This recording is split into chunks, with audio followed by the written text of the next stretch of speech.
but I was planning on selling in the 9th and 12th. I didn't get into MMTLP because of any CEO, any well report, any this, any that, any bump and number. That is not why I got into MMTLP. And I sure as hell would have sold on the 9th and 12th. And the reason I wasn't allowed to, number one was FINRA and their manipulation of the corporate action and the U3 haul. And number two was the substantial concentrated short position that was created by the brokers and market makers. That's why I'm here. I don't know why you're here, Curtis.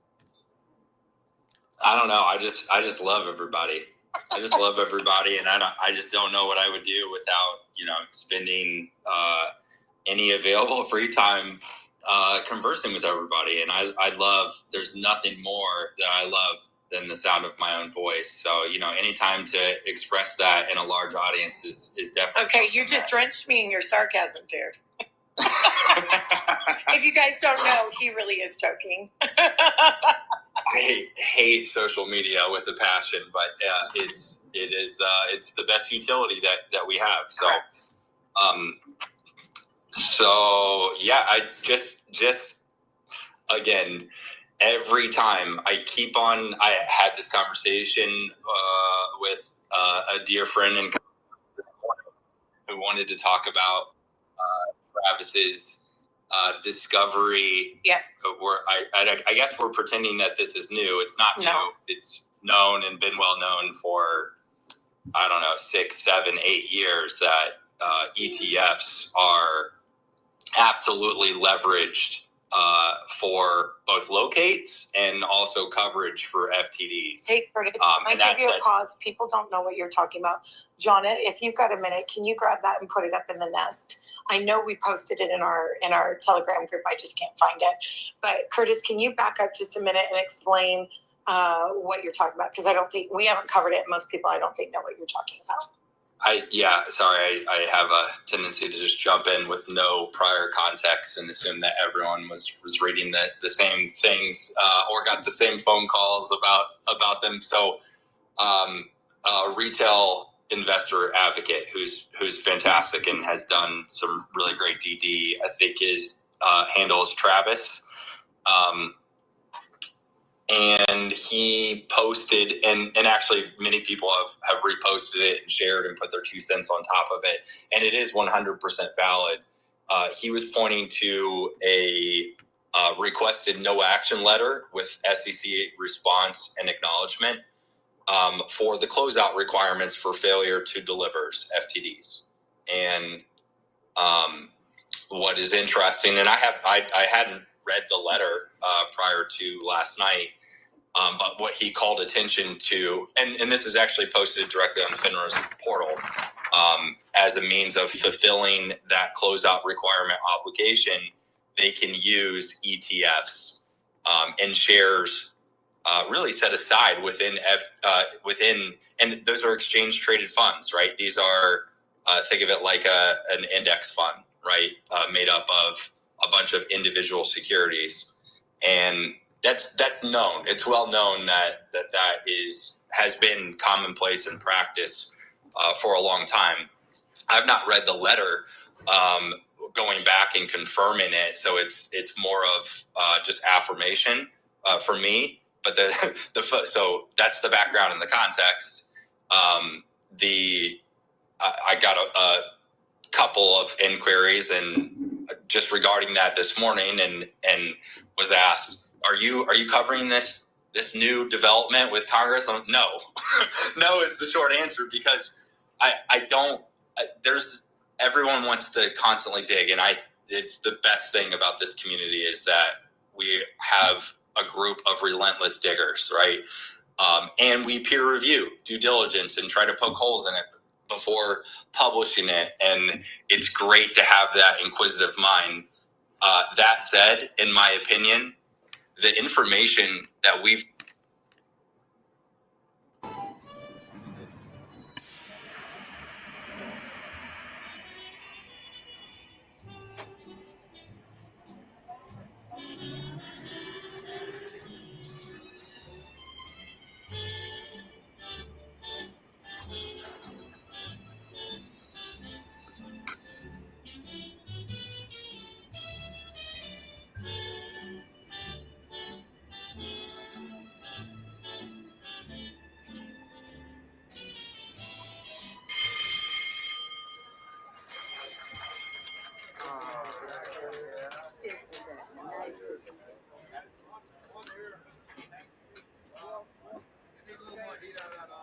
All right, start talking. Sent by a friend of Johnny Fontaine. His friend is my client. Will give his undying friendship to Mr. Walsh. Mr. Walsh would grant us a small favor. Walsh is listening. Give Johnny the part in that new war film you're starting next week.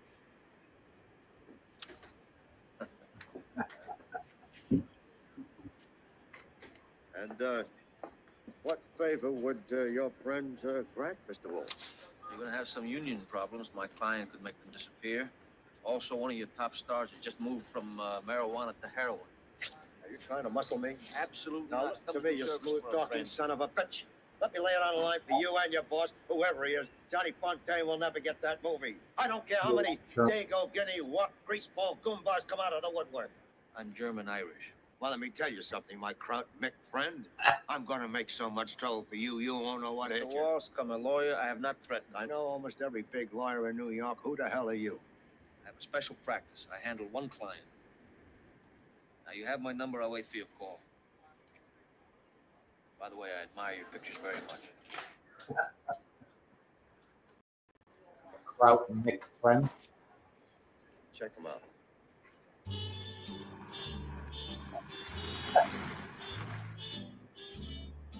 Actually, I'm German.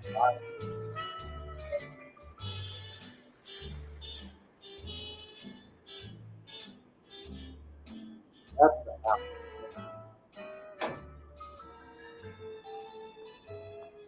This is really beautiful. Oh, look at this. Used to decorate the palace of a king. Yeah, very nice. Why didn't you say you worked for Corleone, Tom? I thought you were just some cheap two-bit hustler Johnny was running in trying to bluff me. I don't like to use his name unless it's really necessary. How's your drink, Tom? Fine. Hey, come on over here with me. I want to show you something really beautiful. You do appreciate beauty, don't you?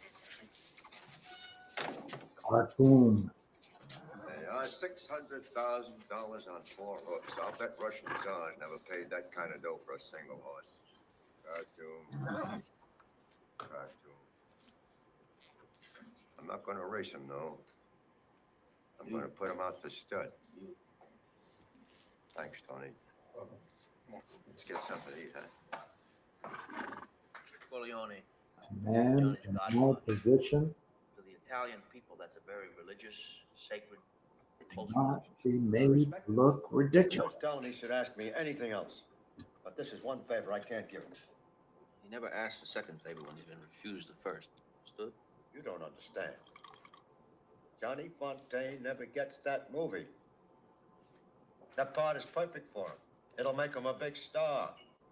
I'm going to run him out of the business. And let me tell you why. Johnny Fontaine ruined one of Walsh International's most valuable proteges. For 5 years, we had her under training, singing lessons, acting lessons, dancing lessons. I spent hundreds of thousands of dollars on her. I was going to make her a big star. And let me be even more frank. Just to show you that I'm not a hard-hearted man, that it's not all dollars and cents. She was beautiful. She was young. She was innocent. She was the greatest piece of ass I've ever had, and I've had them all over the world. And then Johnny Fontaine comes along with his olive oil voice and giddy charm. And she runs off. She threw it all away just to make me look ridiculous. And a man in my position can't afford to be made to look ridiculous. Now you get the hell out of here. And if that goomba tries any rough stuff, you tell him I ain't no band leader. Yeah, I heard that story. Thank you for the dinner and a very pleasant evening. If your car could take me to the airport.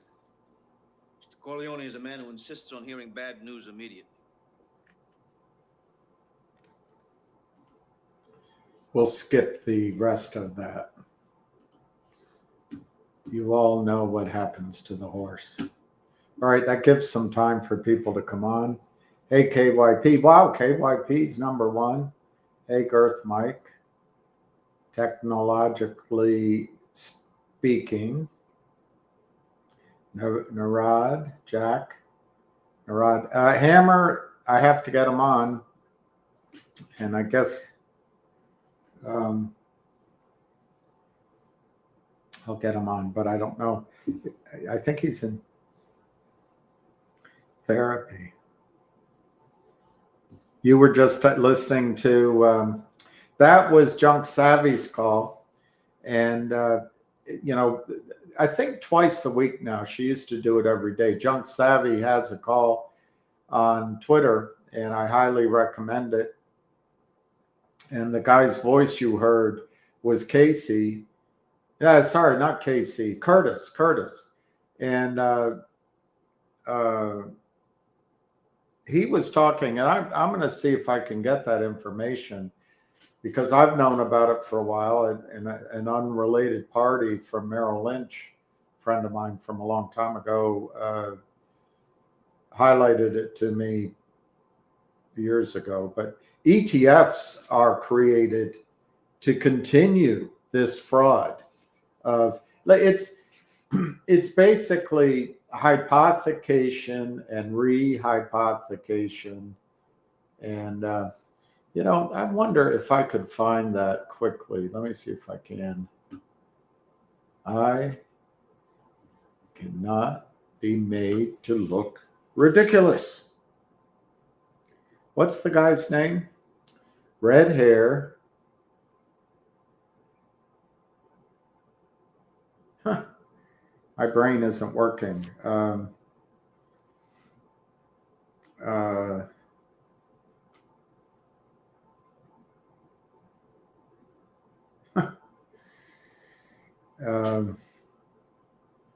Well, I'll come back to you because I can't. I'm forgetting a name. I hope I don't have Alzheimer's.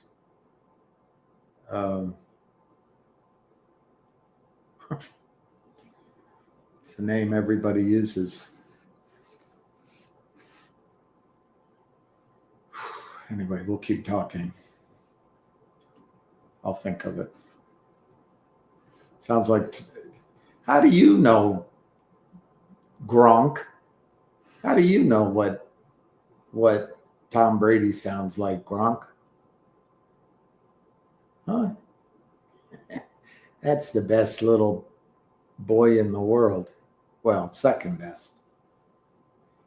Best healthy boy in the world. My dog apparently has dementia. I will, Red Pepper. I think what I'm going to do, Red Pepper, and maybe you can back me up on this, I might type out a little mantra I read at the beginning of each show, or I may skip that. But Red Pepper, I think particularly in the case of GTI and Finger, CRTD, there may be more to go, who knows? But I think I've stood in there. I think I've listened, I've reacted, I've been a hothead, I've been unpredictable, maybe. But I think I've stood in there now for a year and a half, 2 years. I don't think I'm going to get worked up on people's losses in GTII. I mean, I'll listen to some reasonable comments, but I'm not going to. I was thinking about it last night. It's useless energy. And that guy yesterday from North Dakota, I guarantee you, he's one of a group of guys out of the Bronx or the one section of downtown New York City. And, so he's just here pretending to be somebody he's not. I don't see the usefulness in that anymore. I need to address, because people come on and they say, well, he doesn't even own the shares. Or they say, he owns the shares. Or they say, he's getting paid. Or they say, and they make it all up. But what's the point of it? Yeah, it's bad if I own. It's bad if I don't own. They go to a filing and they exaggerate that. Anyway, I need to come up with a way of addressing all that shilldom, because it's not useful. red pepperoni, and I don't like it. I don't like getting upset. And I just don't think it helps them. But remember, here's what they do. They're there to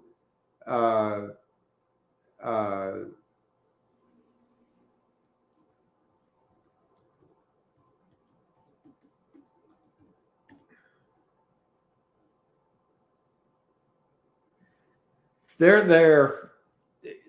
A lot of them, what they do is they short the stock. They don't own it.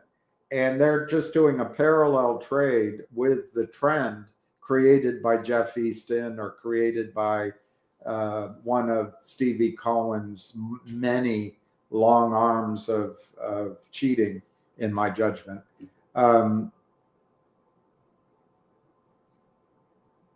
And so they're short and they want you to sell. They don't want you buying. And they want to discredit me. I do enough to discredit myself. They don't need to do that.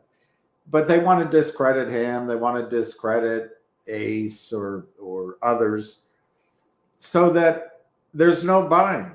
That's what they're afraid of. They want to just be able to steal and cheat and break securities laws at will. And nobody enforces it. And I've told you why I think it is. It's because nobody rats. When you're in a closed circle of similar human beings, you don't rat on each other. And so no one tattletales. There's so much money. And they come on here to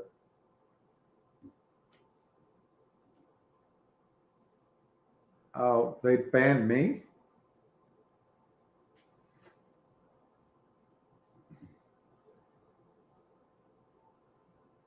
Yeah, the past is the past. I'm interested in the future as circumcisions have changed. I mean, circumstances. I was listening to Christopher Hitchens last night, and that's the one thing he talks about: religion and that there's a God in the, a dictator, like a North Korean dictator in the sky, telling you that you have to have circumcisions, or telling you who you can sleep with and how you can do it. Anyway, he's a very intelligent guy, and he's got a great memory. He's interesting to listen to. I just don't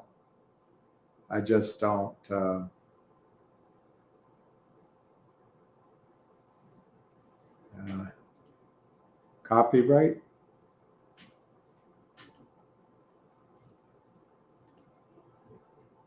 They X out. They banned who? Stream suspended for policy violations. Is that me? I showed too much of that clip of the Godfather. I'm totally confused. Am I live or I'm banned? No, I'm confused. Maybe I'm amazed at the way you really screwed me. Maybe I'm a man, only man. God, Wings. Do you remember Wings? Worst band ever. But now I kind of like them. MLSS 119.8. 118 to 121. I think Ham sold some stock. I think he put some of his stock out at $1.20. MLSS 1,143,000 shares today. Ding, ding, ding, ding. They don't ring the bell. Gronk has cataracts. Oh, Gronk. I go in Martin Luther King birthday to get my Gronk. I can't see anything out of this eye. Nothing. And it's getting worse. Luckily, I can still see you with this eye. Grok. Members only. Members only. The thing is, I don't know. I feel uncomfortable charging people for my non-produced. You know, Jeff, what I'd love to do is get this set up so I have a producer and I have guests, whether in person or over the air, and I do it more professionally. And there's clips, you know, and it doesn't have to be so long. Until then, I feel like my product is not worth charging people membership for. Wow, this next trip, NTRP, maybe we'll go through it today. NTRP is 80. That's my eyesight. It's $8. I think next trip, that's NTRP, could be a triple over a month. Now, a triple I know is not as exciting as a squeeze and all of that, but triple ain't bad. Let's see if they have options.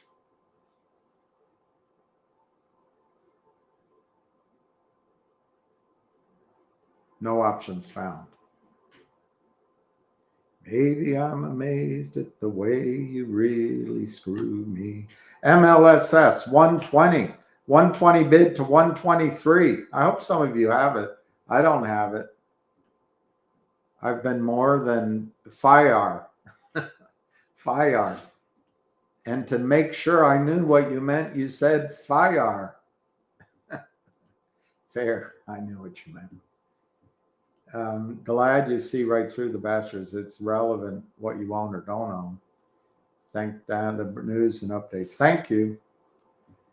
I think where the one place it's relevant, if I come on here and I tell you, buy MLSSS, and I've got 100,000 shares to sell, and you all buy it and it goes to 130 and then I sell, that for my own self, as they say in the South, I would consider that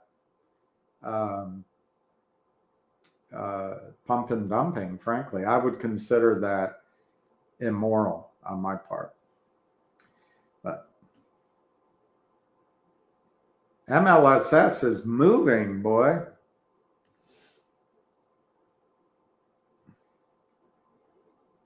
I know it is. Ouch. Ugh. It's just, that's what Hitchens, he gets all fascinated by that subject as if that is an issue that proves there's no God. Oh, my stream was down. Okay. I see. I'm banned. Maybe I'm a lonely man.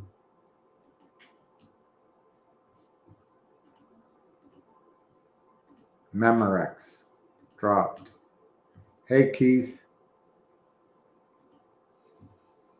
What's the lowest YouTube will allow you to charge? Well, you know, some people here invested in this gold company, which I'm really excited about, but frankly, it's my fault. It's not the company's fault. The money required, the remainder of the money, they've been moving forward, but the remainder to bang out the project, it's on me to bring in, and it's just been delayed and delayed. There's no control. I have no control. It's just, it's almost, you can't make up the,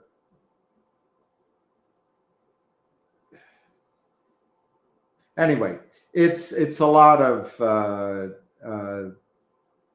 back office regulations, I guess, or supra organizational regulations. Anyway, it'll come maybe soon. And I'm thinking of having a closed call regarding that. And maybe you have a good idea. It could be members for that. That's an interesting one.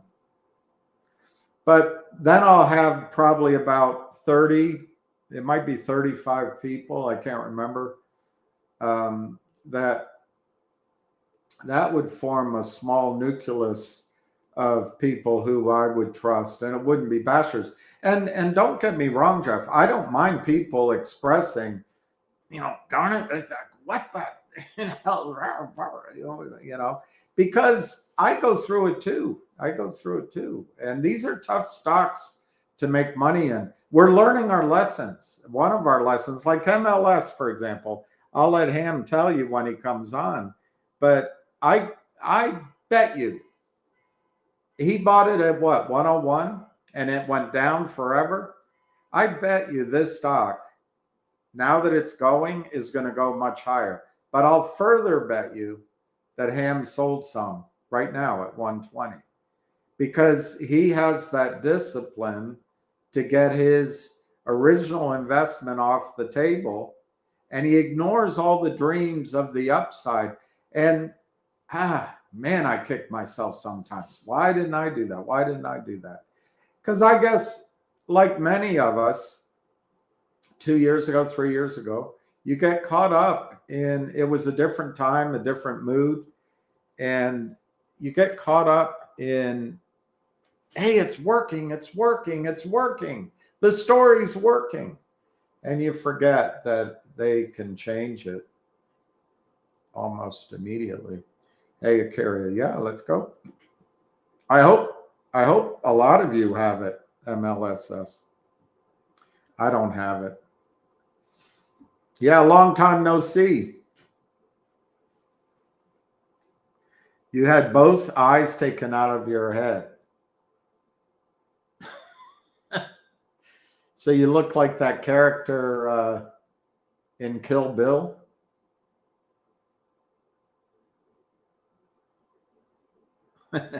Can hit Pluto with a slingshot. Which, Dos Equis, which lens did you choose for your eyes? Hey, Cliff.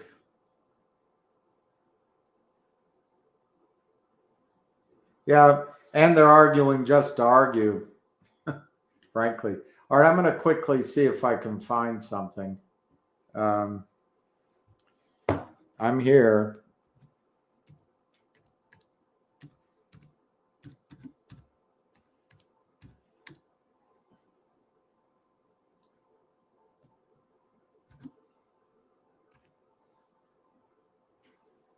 Let's see if I can find this. I'll recognize it. There it is. All right. Let's see. Oh, I can't do that. I don't know why it's louder. The other one was so quiet. Hey, PS71. All right, let me just show you this. Just to remind people what we're fighting. I'll try to. Goldman Sachs, we were in this lawsuit and they were forced to, after 8 years of fighting, to turn up. How big is this obscure thing called securities lending? Securities lending, there's a desk within all the big banks called securities lending. You'll understand in a few minutes what it does. How big was it? I knew it was at least 5%. I thought it might be 15%. 15% at Goldman Sachs would be quite a large number. Heard rumors it might be as big as a quarter of Goldman Sachs came from this thing called securities lending. People didn't know much about 10 years ago. Well, the answer turns out to be 75%. 75% of Goldman Sachs' revenue comes from an activity that they have kept, that has been obscured from the public. It's called securities lending. And this is. And just to quickly tell you, that's the point of these ETFs and Robinhood and Webull. They become repositories of certificates that retail buys or fake ones. I don't think there's a distinction, but they can lend those out. They can hypothecate and rehypothecate. It's like a mimeograph machine. This is why it cost me $30 million to get that piece of paper. 75%. 75% of Goldman Sachs' revenue comes from an activity that they have kept that has been obscured from the public. It's called securities lending. And this is why it cost me $30 million to get that piece of paper. 75% of Goldman Sachs prime brokerage, there's the hedge fund and there's the prime broker. 75% Goldman Sachs is a securities lending desk with the name of a bank on the door. And this is a big secret. It has been a big secret. And this is a big secret. It has been a big secret. Securities lending desk with the name of a bank on the door. There's the prime broker. 75% Goldman Sachs is a securities lending desk with the name of a bank on the door. Goldman Sachs is a securities lending desk with the name of an investment bank on the door. That's what ETFs are created for, so that all of us put our money there, and the Stevie Collins and whoever runs Goldman Sachs, Blankfein, they can make money. And this is a big secret. It has been a big secret. And it turns out that of that 75%, 76% comes from lending a particular class of stock called a hard to borrow stock. So it turns out that this is So of that 75%, 76% comes from lending hard to borrow. And remember that G3 button that Goldman Sachs invented? Goldman Sachs' business. And I think the same is true. Turns out that this is Goldman Sachs' business. And I think the same is true for the other 5 big prime brokers on Wall Street. No reason to think this is any different.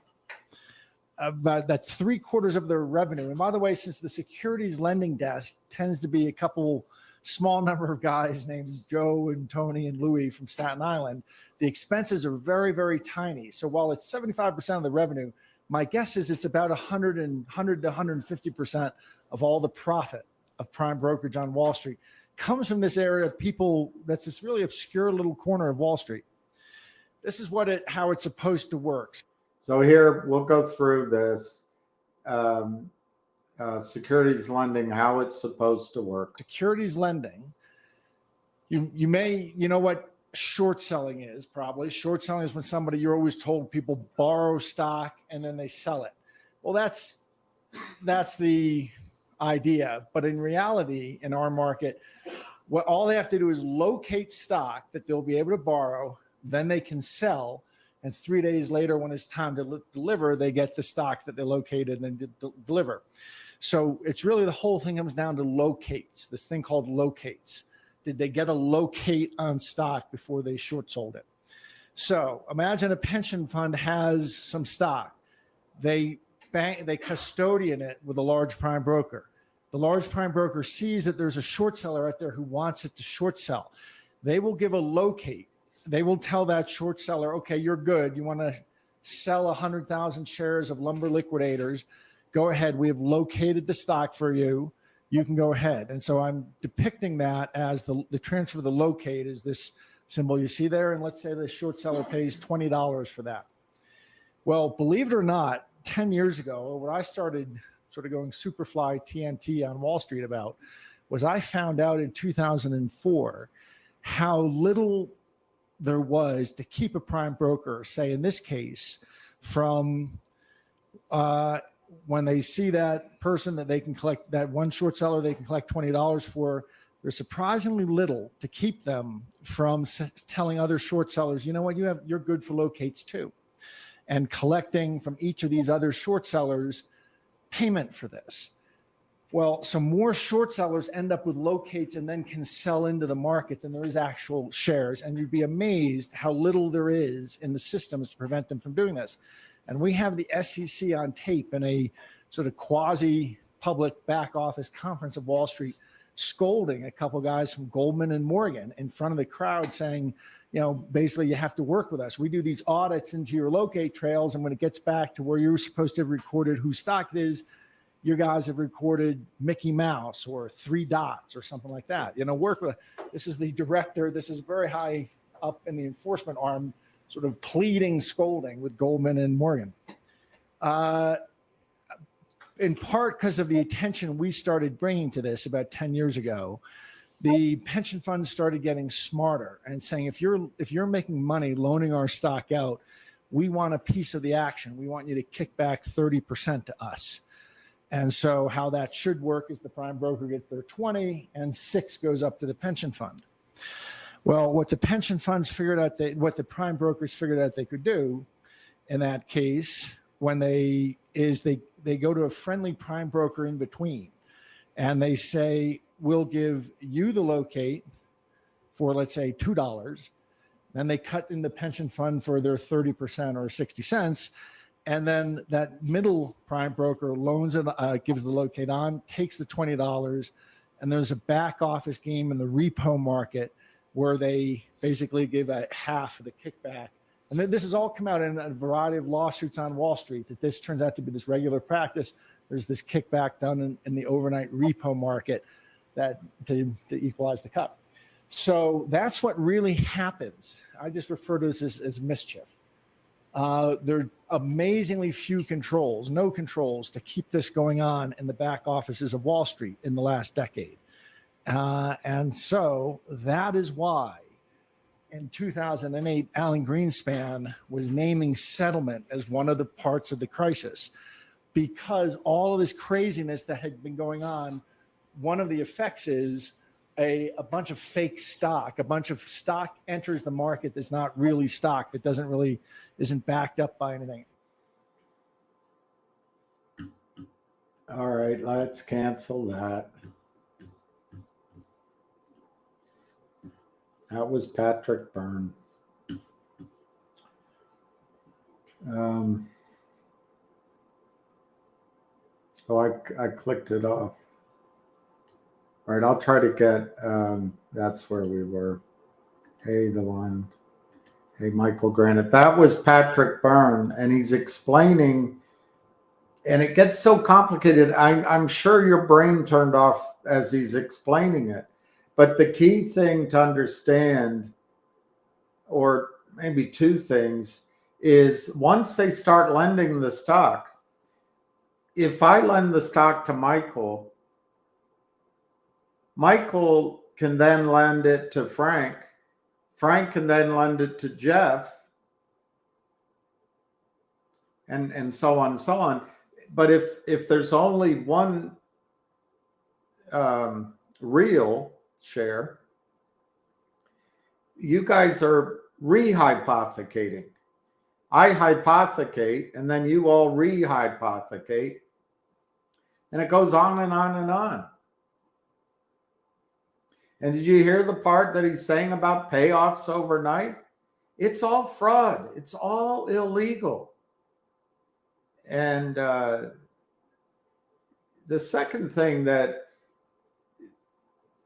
I don't think people think about enough, it's all self-reinforcing. It's all what they call in, I think in science, they call it positive feedback loop. Sounds like a good thing. It's a bad thing in this case.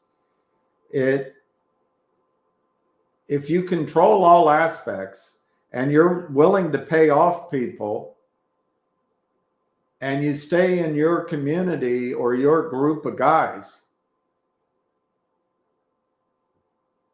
and you're willing to break the law, and you have lawyers that cover your butt, and you have big hedge funds that can pay off people and pressure people, you slowly over time you gain control. These guys, they always are pushing,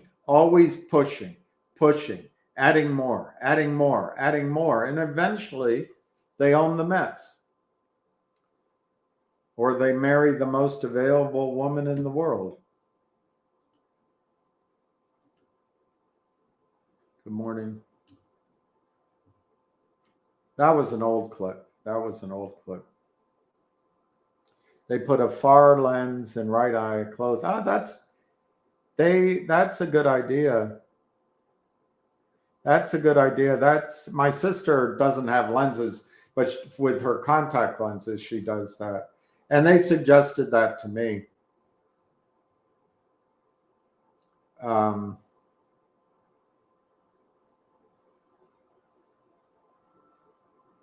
Yeah. We like listening to you because you're honest and knowledgeable and volatile.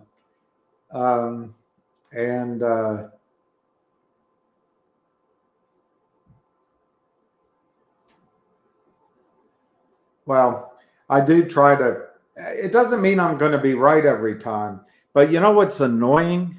It's just so annoying.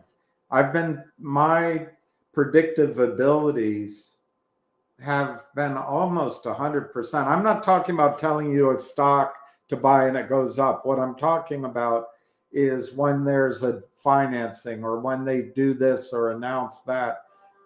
And I can't tell you how many times I've talked to the CEO or talked to members and they just don't want to hear it. They do not want to hear it.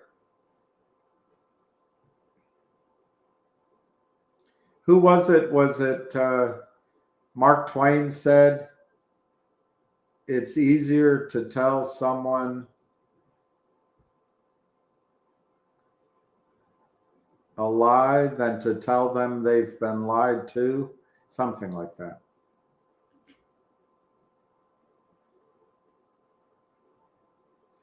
Well, PS71, that's my single largest position, but I'm not Rockefeller, so don't think that I'm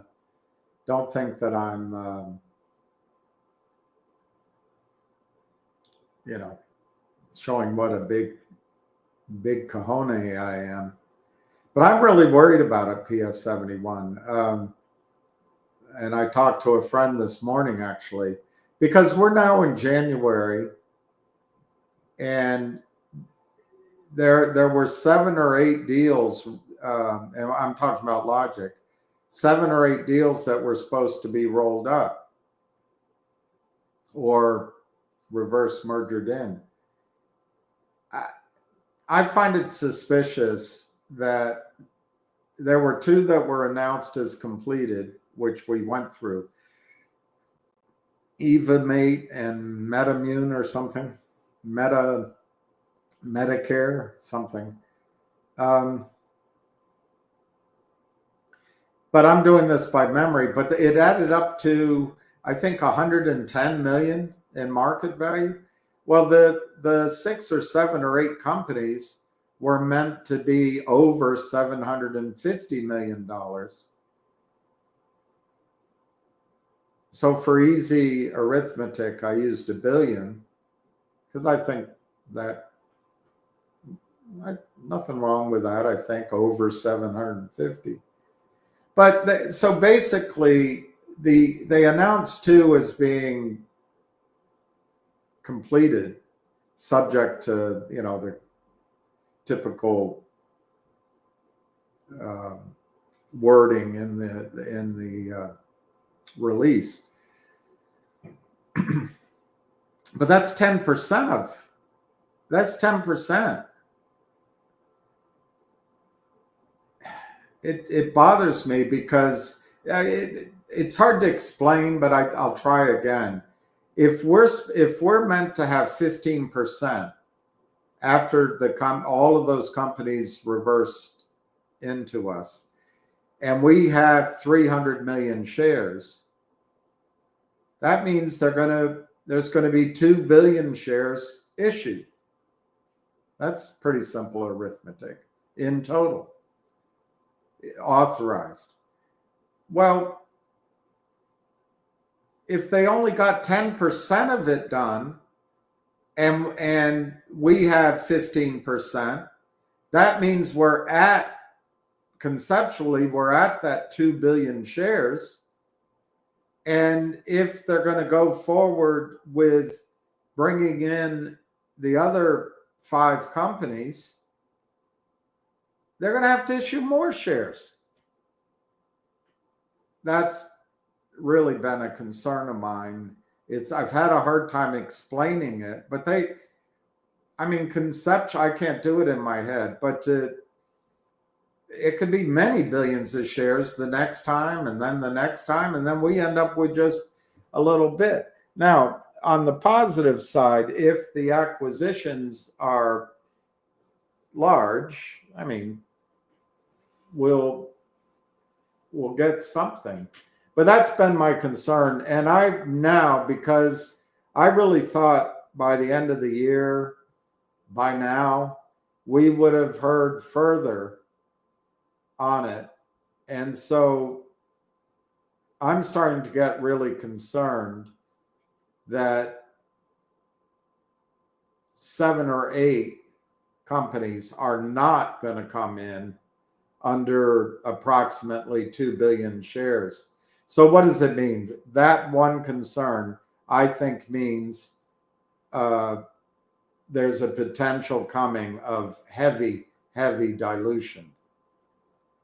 That's one thing. Second thing I worry about now is I think, but I'm not positive, because there have really been no announcements. I should have looked before I went live. I don't know when the last filing they made was, but I'm afraid they're going to have to issue shares just to raise money to keep current in their filings. So that means, guess what? Selling a lot of stock down here. And this is what PS71, and I was talking to my friend this morning. I don't know if he was buying my negative view, but Aubrey Advisors, Chadron Financial, and their attorneys sponsored the spinoff of Logic called Data Logic as a SPAC. And they sponsored that for approximately a year and a half. Whatever it was, you can look it up. But they were late. They dragged their feet in responding to the SEC. Logic always responded on time, but these guys dragged it. And then that ran into more and more costs. So the company had to issue shares to stay current, like similar to what I said, but to pay legal fees and all that. And then the more they strung them out,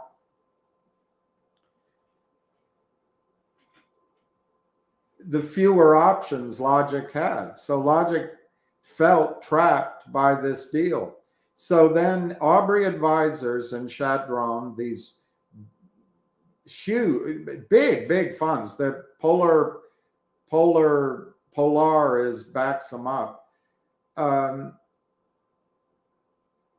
They, in order to get the deal done, they raised more money.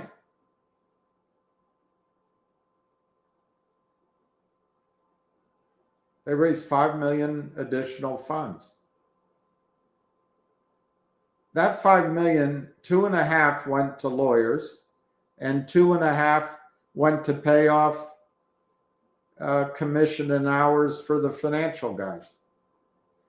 They intentionally, Aubrey Advisors, Chadron, and their lawyers intentionally left what's now called collective audience with no money. And Logic. They stretched Logic out. They knew the numbers, so they knew Logic was burning through its cash. They left Logic with no money. So if you check the website of Chadron Financial, they brag about having done, to my memory, 110 SPAC sponsorships. So you're left with one conclusion. They did it on purpose, in collusion with the lawyers. and the hedge funds and each other. They did it on purpose. It was a setup from the start.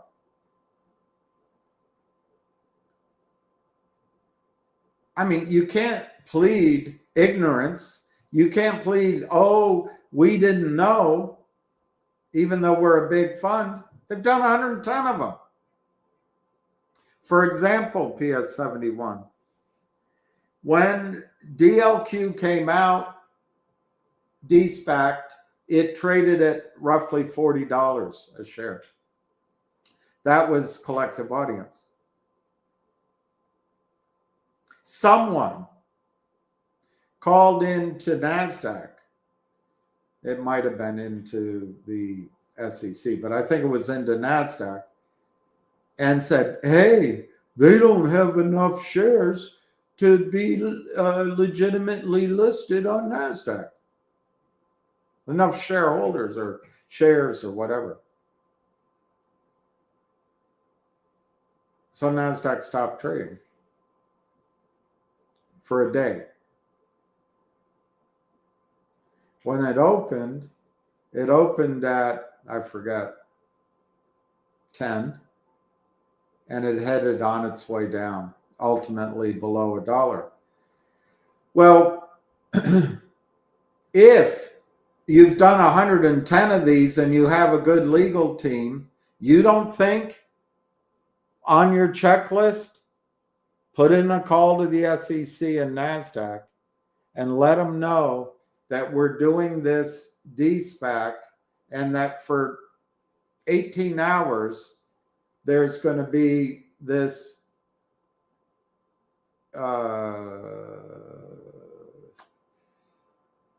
irregularity. I don't know, but it'll be immediately fixed the next trading day by definition.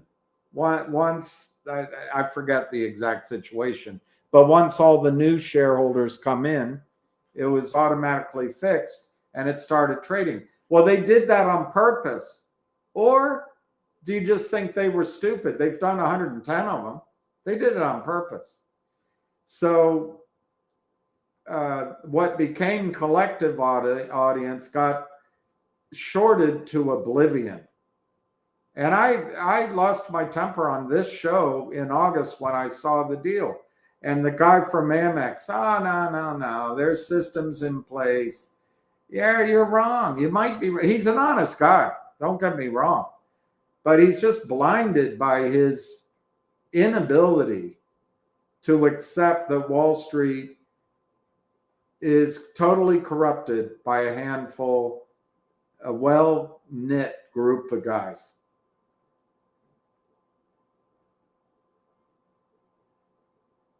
They're playing the rest of us for fools.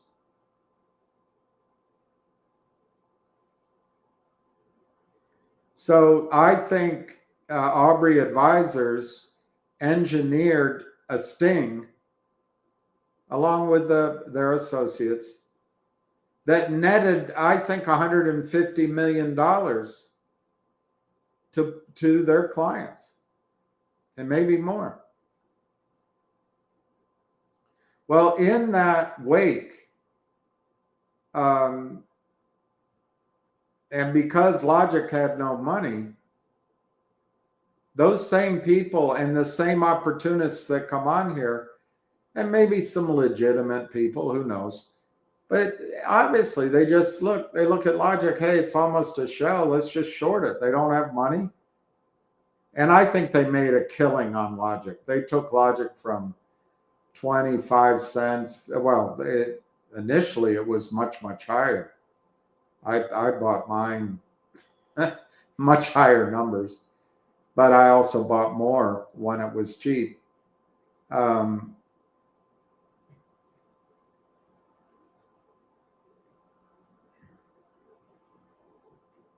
that's a long way of saying I think there's a gigantic illegal short position engineered by Pilar and Chadron. Or they're idiots. They're incompetent. Everything's with my belief, and I think factual, but it's my opinion. as all my videos are. The entirety of my videos are my opinion and editorial. PS 71. The other thing I'm worried about, and I woke up, I don't know, I think it was, actually I slept already. I think it was the night before. But what I'm worried about is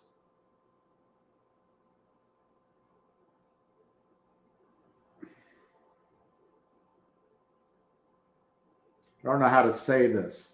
What I'm worried about, I'll just say what I'm worried about. But I have to categorize it as speculation on my part.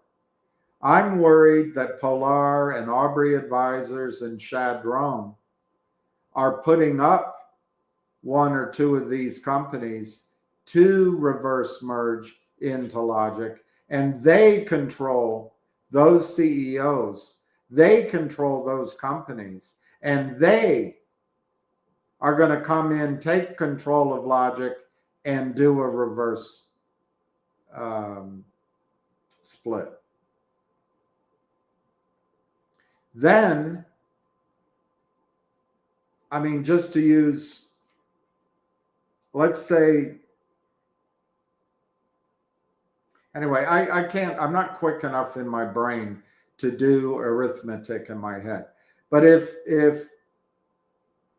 there's $100 million sitting in a prime broker's account on behalf of these guys that just sold it down, and then it becomes self-fulfilling.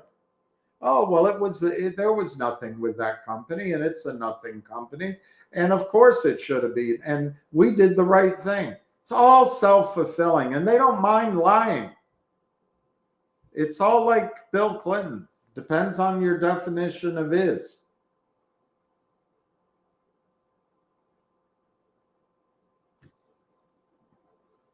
So that's my big fear of PS 71. And I'm worried about it. But I haven't heard anything from the company. I could be totally wrong. For the more intrepid of you guys, maybe you buy more just average down. And I don't know if I had money, I might buy more to average down. But I now think PS 71 in my gut. I think Logic is at high risk of the sting operation that Aubrey Advisors and Chadron started 2 years ago with full intent so that Polar and their other hedge funds could take 100 to 200 million out of the market. I think tying it up in a bow would be to engineer the merger of a company into Logic who represented the offshore failed to delivers so they could close that out, take their hundreds of millions of dollars offshore without paying taxes. And I think Polar is a Canadian firm, by the way. And Bob's your uncle. And then you and I can call the SEC or Adina Fried-ass, and she'll say, oh, you shouldn't have been investing in an over-the-counter company. It wasn't anything. But that misses what companies do.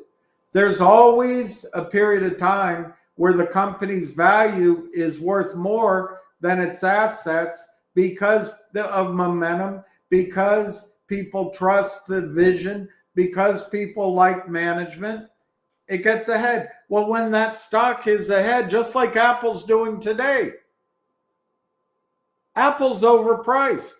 Apple buys, I heard, a company a week or something, or maybe it was Microsoft, with stock. But that doesn't happen in the over-the-counter markets. It doesn't happen in Adina Lardas's NASDAQ. And she's just as empathetic as Gary Gensler's dancing hands. She puts her hands out with understanding as she gives an interview. We want women on the board of the companies on NASDAQ. That's my mission. What the hell? Just want qualified people. Everybody could be a woman.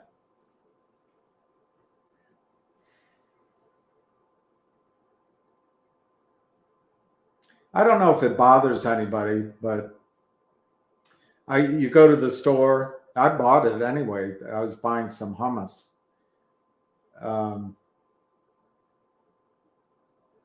And it was from a company, women owned. Okay, women owned. When's the last time you saw an advertisement that said male owned, men owned? Or when is there an organization out there promoting male well-being or men's equality? Oh, you don't have to do that. Men have it all.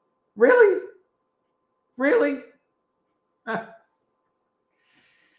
Anyway, let's not get into that subject. So PS 71,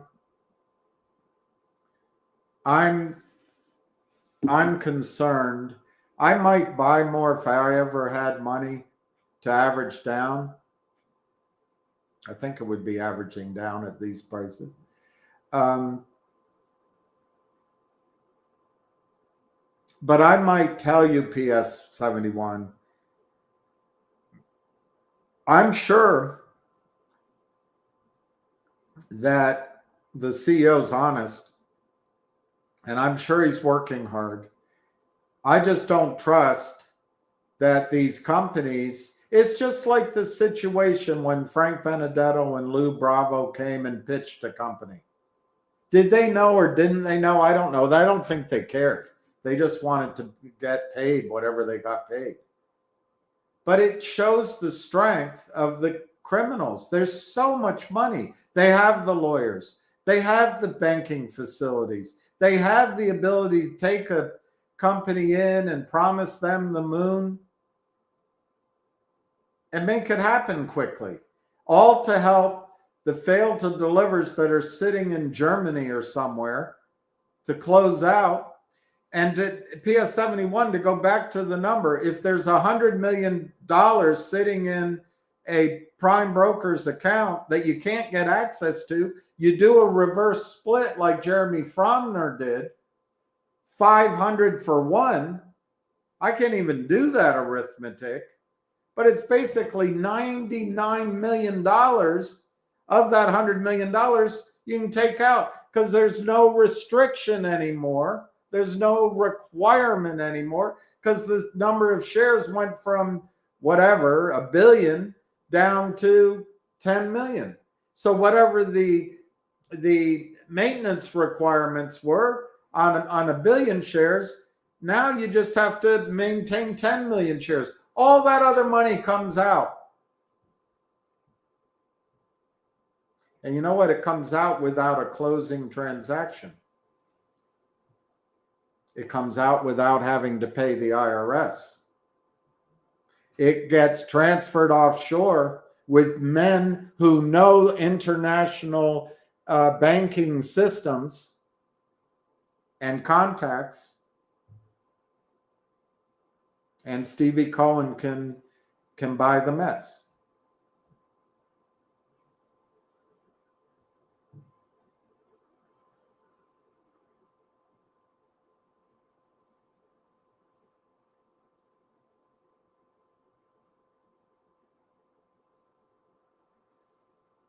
So PS 71, I don't know what it means for logic. I don't think it means logic is going to go out of business or anything. But I'd say I'm 25% to 40% pit in my stomach that we're going to have a Jeremy Fromner situation here. Not because the CEO is dishonest. I just think, well, anyway, I could be wrong. I just don't trust it. My alarm bells are going up now because so much time has gone by, and I could be wrong, PS 71, but that's how I feel about it. So how does that translate into practical advice?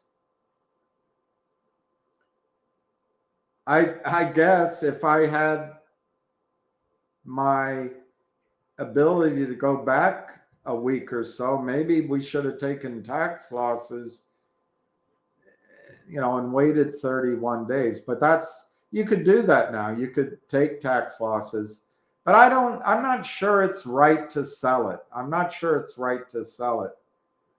I was saying before the end of the year that it might make sense just to add positions.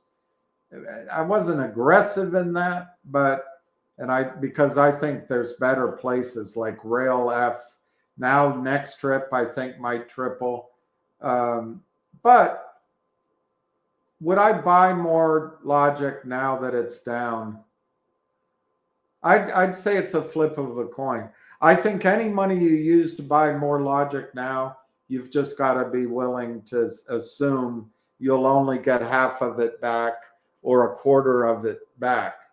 Because if my gut is correct that Aubrey Advisors et al.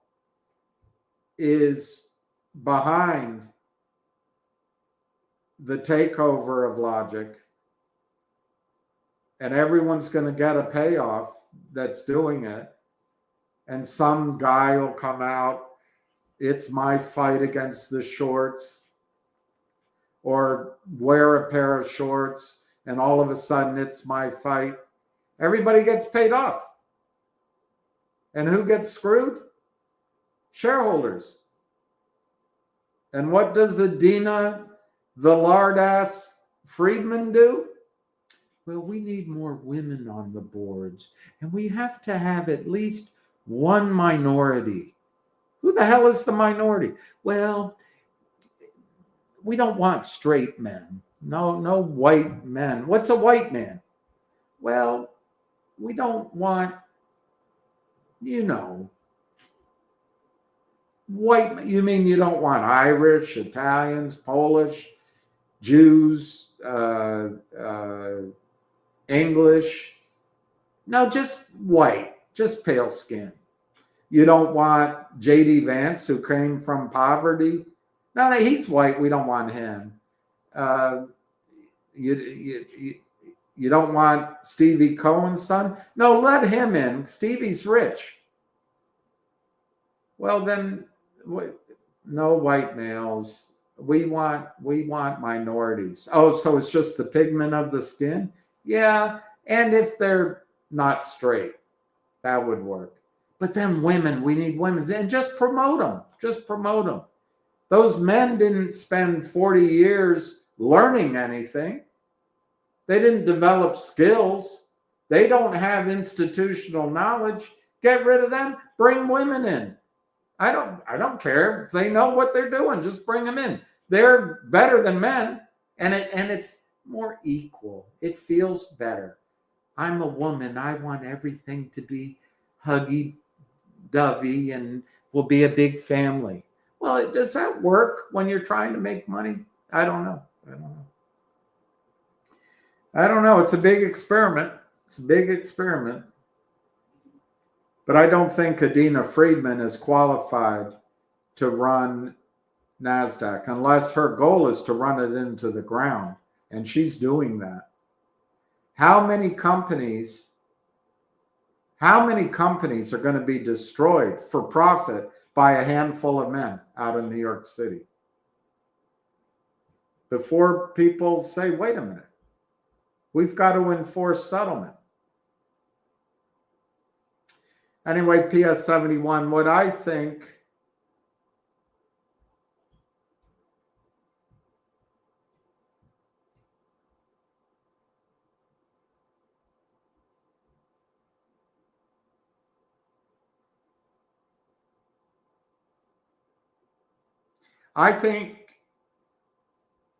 reserving the right to change my mind, I don't think it makes sense to buy more Logic until we know. I would rather pay more. Right now it's half a penny, or it's whatever it is. I'd rather pay 5 cents and know they have a business plan that's going to work than pay half a penny now and get back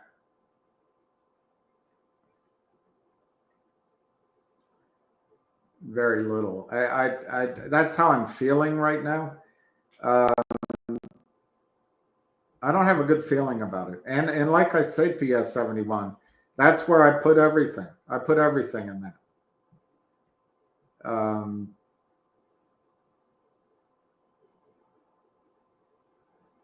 So it's not easy for me to say it. But I could be wrong, by the way, PS 71. And it could be that these two companies they've announced, one or both of them, are big enough and have growth potential and have management who want to bring in the other companies. And yeah, maybe we get diluted. Maybe that 50-cent target, give or take, totally unreasonable. And remember, I was saying get out at 16, 17, 18 cents, as a trade. Use the 50-cent target as a reason why it goes up. But I don't think there'll be any kind of short squeeze. I think there's going to be a reverse split to surpass all reverse splits. I think there'll be more dilution. And whatever the story is, we might start at 15% of the company, but I'm going to guess now that the company's desperate, my opinion, I don't know this, but they haven't made the filings, I don't think. So they need money. I'm going to guess we don't get 15%. I'm going to guess we get half of that. So that takes the 50 cents down to 25 cents. And gosh, if I'm correct that Aubrey's behind it at all,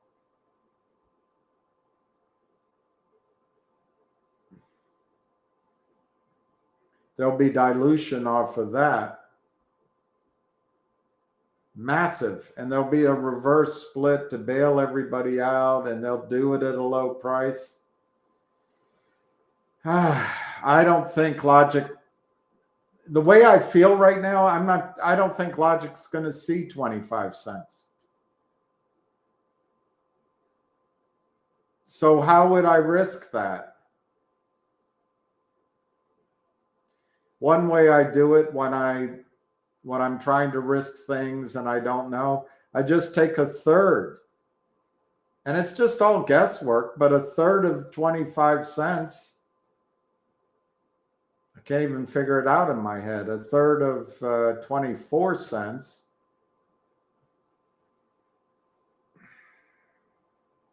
Can't figure that out. 8 cents.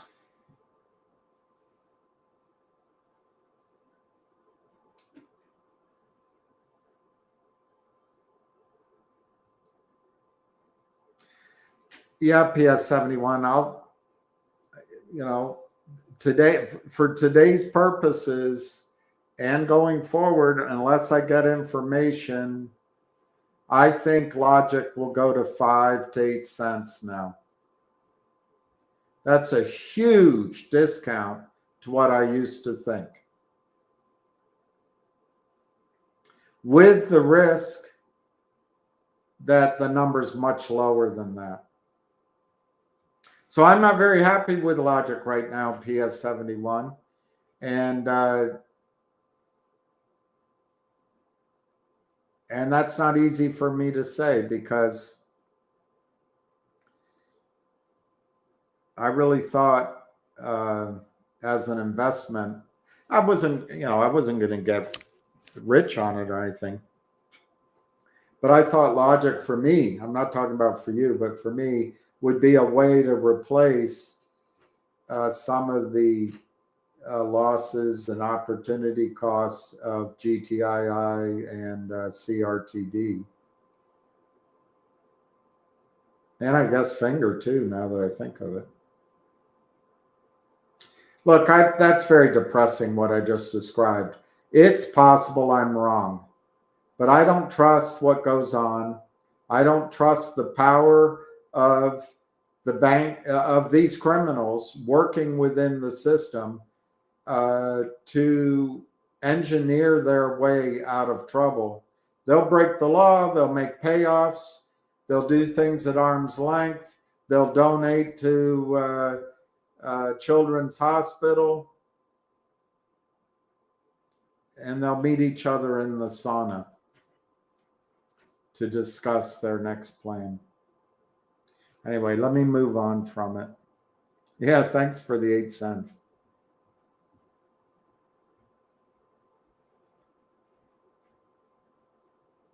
All right, let me go back up here. Oh, thank you for Lucky. I'm not surprised by the rug pull on quantum computers, Lisa. Now, let me make a little bit of a pitch for Railtown. Wow, MLSS is 119. It was as high as 125. But let me just quickly point out that Railtown, RLT, don't listen to me, RLAIF, Railtown AI Technologies is trading at 38 cents. Look, next strip is $8. That I think might triple here in the short run. Nixie, I think, is still the sexiest of them all, potentially. But the one, Lisa, going to your industry, the one that has, all right, let's see. Here comes Ham. Let me just see if I can get him on. All right. I can't get, let me just see if I can do it without hanging up on you. The speaker's not hooked up, but let me see if I can do it.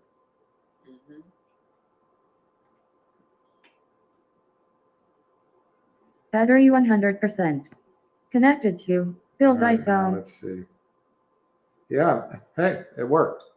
Oh, no, you're not. It faded out. All right, there, you should be on. Are you talking? All right. Yeah, there you No, go. waiting for you. Oh, you can talk. Oh, okay. Good morning. Anyway, let's start out. I have no idea why they're attacking DJT, but you know what? Buying the dip again is here. They got it down on 3 It's the million. Greenlanders. The Greenlanders are selling it short. It makes the, I just, The listen, Laplanders. you know, I hear from many people that are around Trump, that close to Trump, that he's going to create havoc. I don't know when, where, what, how. I don't know why he's not doing anything. But you know, I believe that's going to happen, and it should happen. You know, you got to the 20th. These guys always try to give you a head fake, knock it down before they take it up. I told you short sellers drive stocks down, and then they come back and scoop it up. You know what pattern shows me that? It's going to be in finger motion. Because based on the amount of negativity, when the stock rallies back, and it will, I expect a bunch of people to sit there and say, screw this, I'm tired of this, I'm moving along. And that's what the shorts want to happen. And I don't control it. I'm just teaching you how they play. That's exactly how I would do it to fuck you guys over. I do the same thing. So that's the pattern that I see, and the same pattern's going on right now in DJT. They did the same thing in Tesla, drove it down. Tesla reversed and went up 250 points. So when these things turn, that's how they turn. As long as the company has fundamental news that it's not a scam and not going out of business, then you know what? This is just a game to get you to panic to sell. I would do the same thing. Everyone on this call would do the same thing if we were short. Let's knock it down. There's no buyers right now, so let's manipulate it lower and make these poor people panic. And fuck them. That's what they're sitting there saying. I've been in the room with guys who are short and do these stupid things. So it's not like it's not common. This is the same pattern that's been going on a long time, only a new version of it, using complete naked short selling to manipulate the stocks. Andrew left there saying he's facing 300 years of security fraud for manipulation. Right? Couldn't happen to a better person. For those who don't know, Andrew Left used to be stock lemon. He used to attack small cap stocks all the time and wipe them out with his band of gypsies. But then he wanted to move up the ladder, and he moved up to the big stocks. And now he got busted for it because guess what? Big companies have big lawyers, and they all had enough, and they called the SEC up, and they busted the guy for what he's doing. From his fake stories in Etsy to EXAS, you name it, the guy's been a manipulator for so long.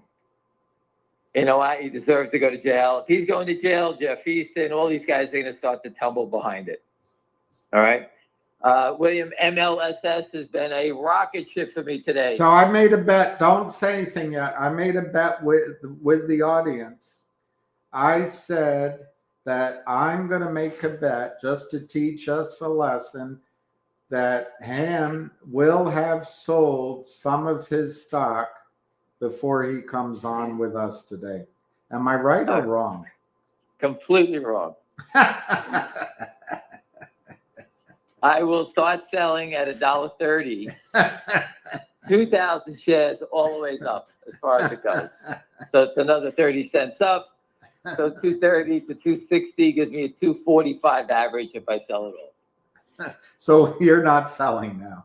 How high do you think MLSS goes? Some people own it. My friend who put me into it, I called him up, and his mom had fallen and broke her hip, and she's about 85 or 86 years old. So he's in the hospital. So I couldn't really say, hey, can you stop and give me some answers? I just said, I feel, take care of your mom and call me later. That's all I can say.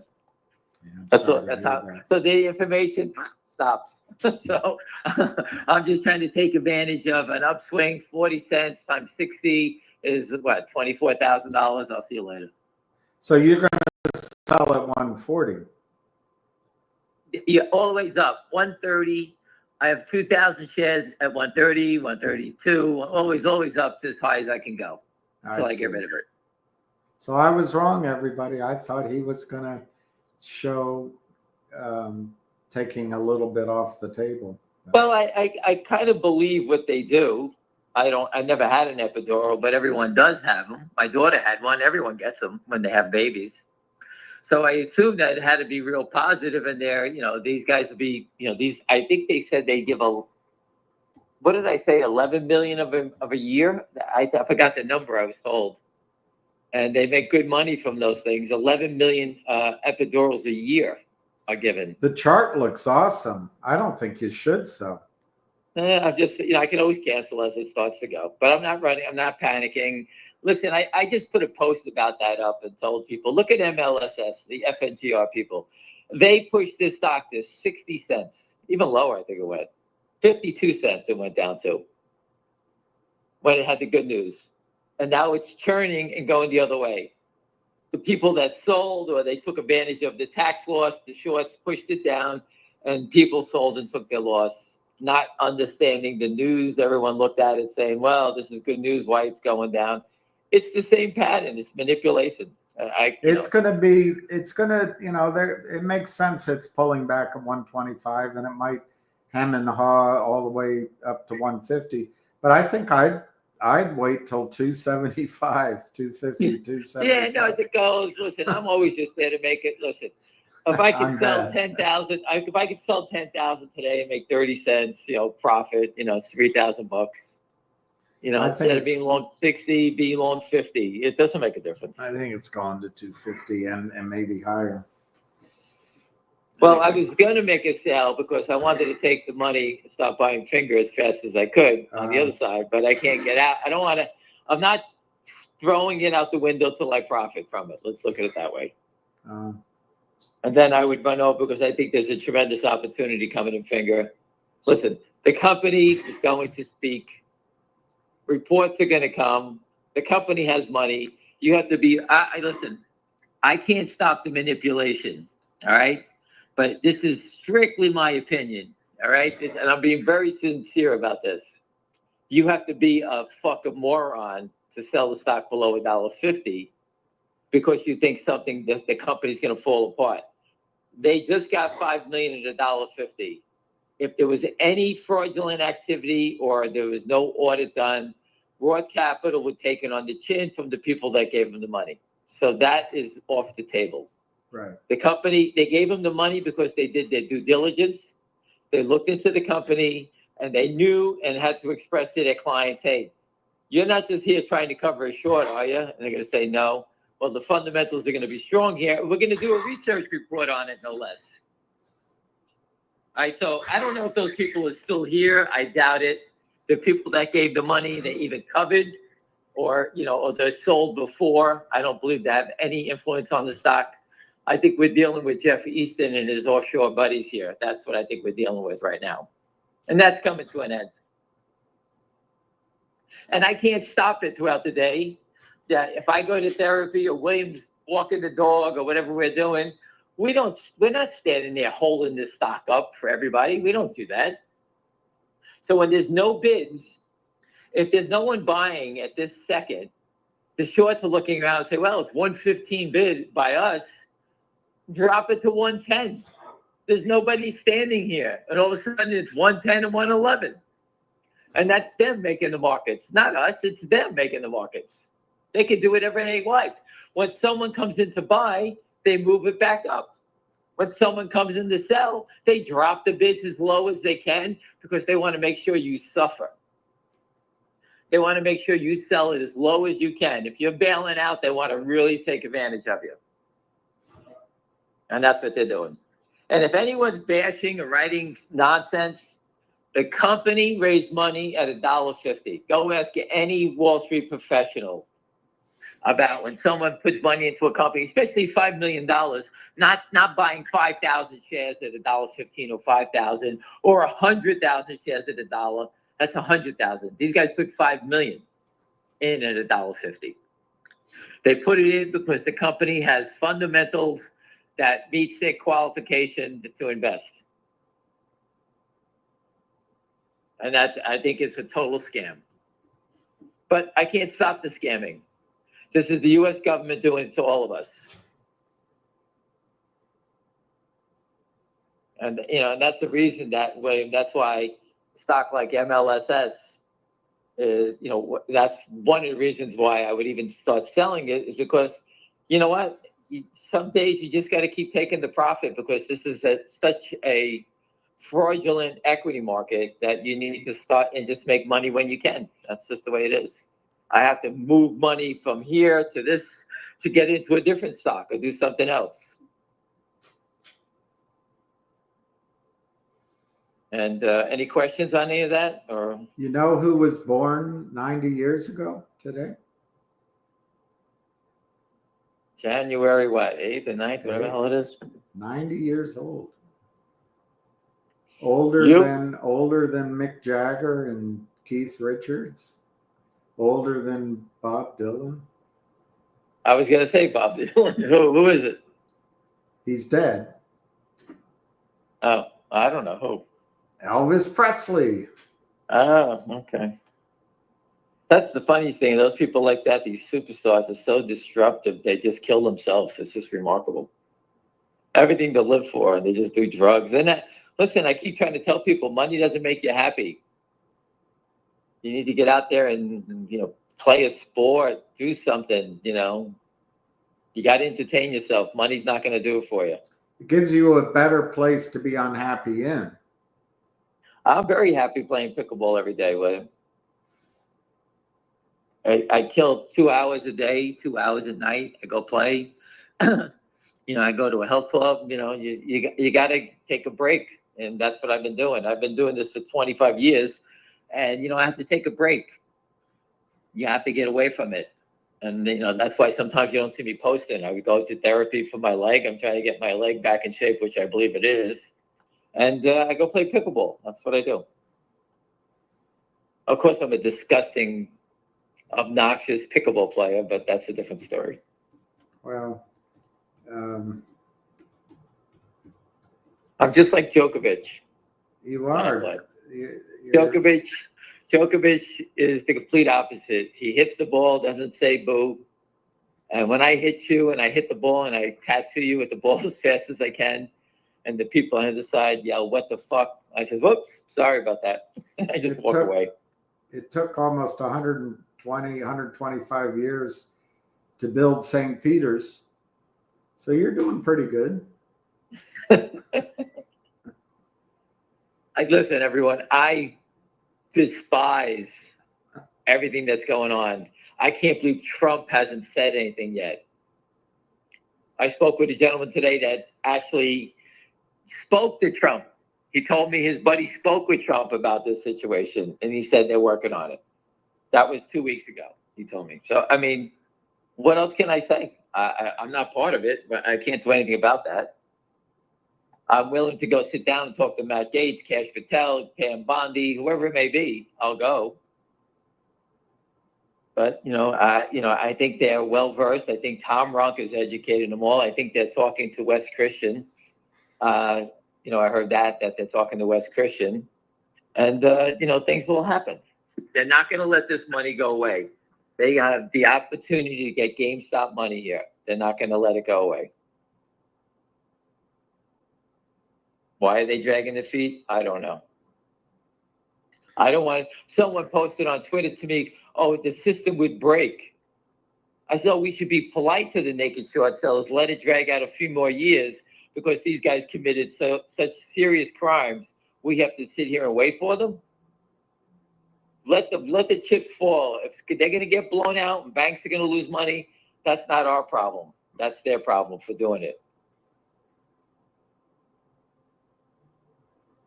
And for everybody that's here looking at this stuff, everybody here looking, hold on a second.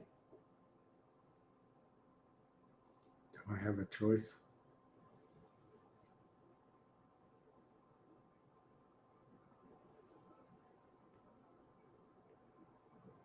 I'm sorry, William. It's all right. It's just one of our great shareholders asking a question. Of course, I couldn't answer it. That's why I got up real quick. I blamed you. So, so MLSS, William, you're completely wrong on that. But you do know my trading pattern. Right? I think it's great you didn't. I would cancel all your orders and sell at 250. That's not gonna, William. That's never gonna happen. I'm like, was it Yul Brynner and the King and I? So was it? So let it be said. So let it be done. That's over with already. I put it out there. I don't even look at it. So. Make it so it's done. It's out there. It happens. If it doesn't happen, I can always change it. But if it runs, I'm making sales. That's it. And it'll be a nice payday, if I could sell it the way I want to sell it. And that's how you make a living. Since we've been on, William, I've spoke about GDC and how I bought in too early. And I said it many times on this call that the people that told me were very good. I said, when it broke $1, not happy. I averaged down around 74 cents or 70, I forgot the number. And I told everyone here I averaged down. The stock took off, and I told everyone take profits. And when the stock came crashing back down, everyone said, what do you hear? I said, the people I know were starting to buy back in, starting at 5. But I don't know if they bought 10 shares at 5 or 100 shares. I don't know what they did, but they were buying it as it started to fall back to earth. So I don't know their average, but I know they're still here. ZJYL is a different stock. There's a 20-for-1 forward split. I know the people are still there. It hasn't had a run back up. It had a quick spike to 250 and it broke down again on whatever happened there. I don't even know what manipulation that was. But that's an interesting one to keep an eye on. I haven't done anything there yet. I'm watching it. I think if it breaks $1 something, on the upside and starts running, I'd rather pay $1.50 for it than pay 91 cents right now. But if you want to buy it and accumulate it, you buy it now. The risk is less when you buy it here versus buying it when it starts to move. All right, I'm not a believer in buying it when they move, but I don't have enough money to buy all these names. If I sell MLSS, I will be buying Finger Motion as soon as I sell it.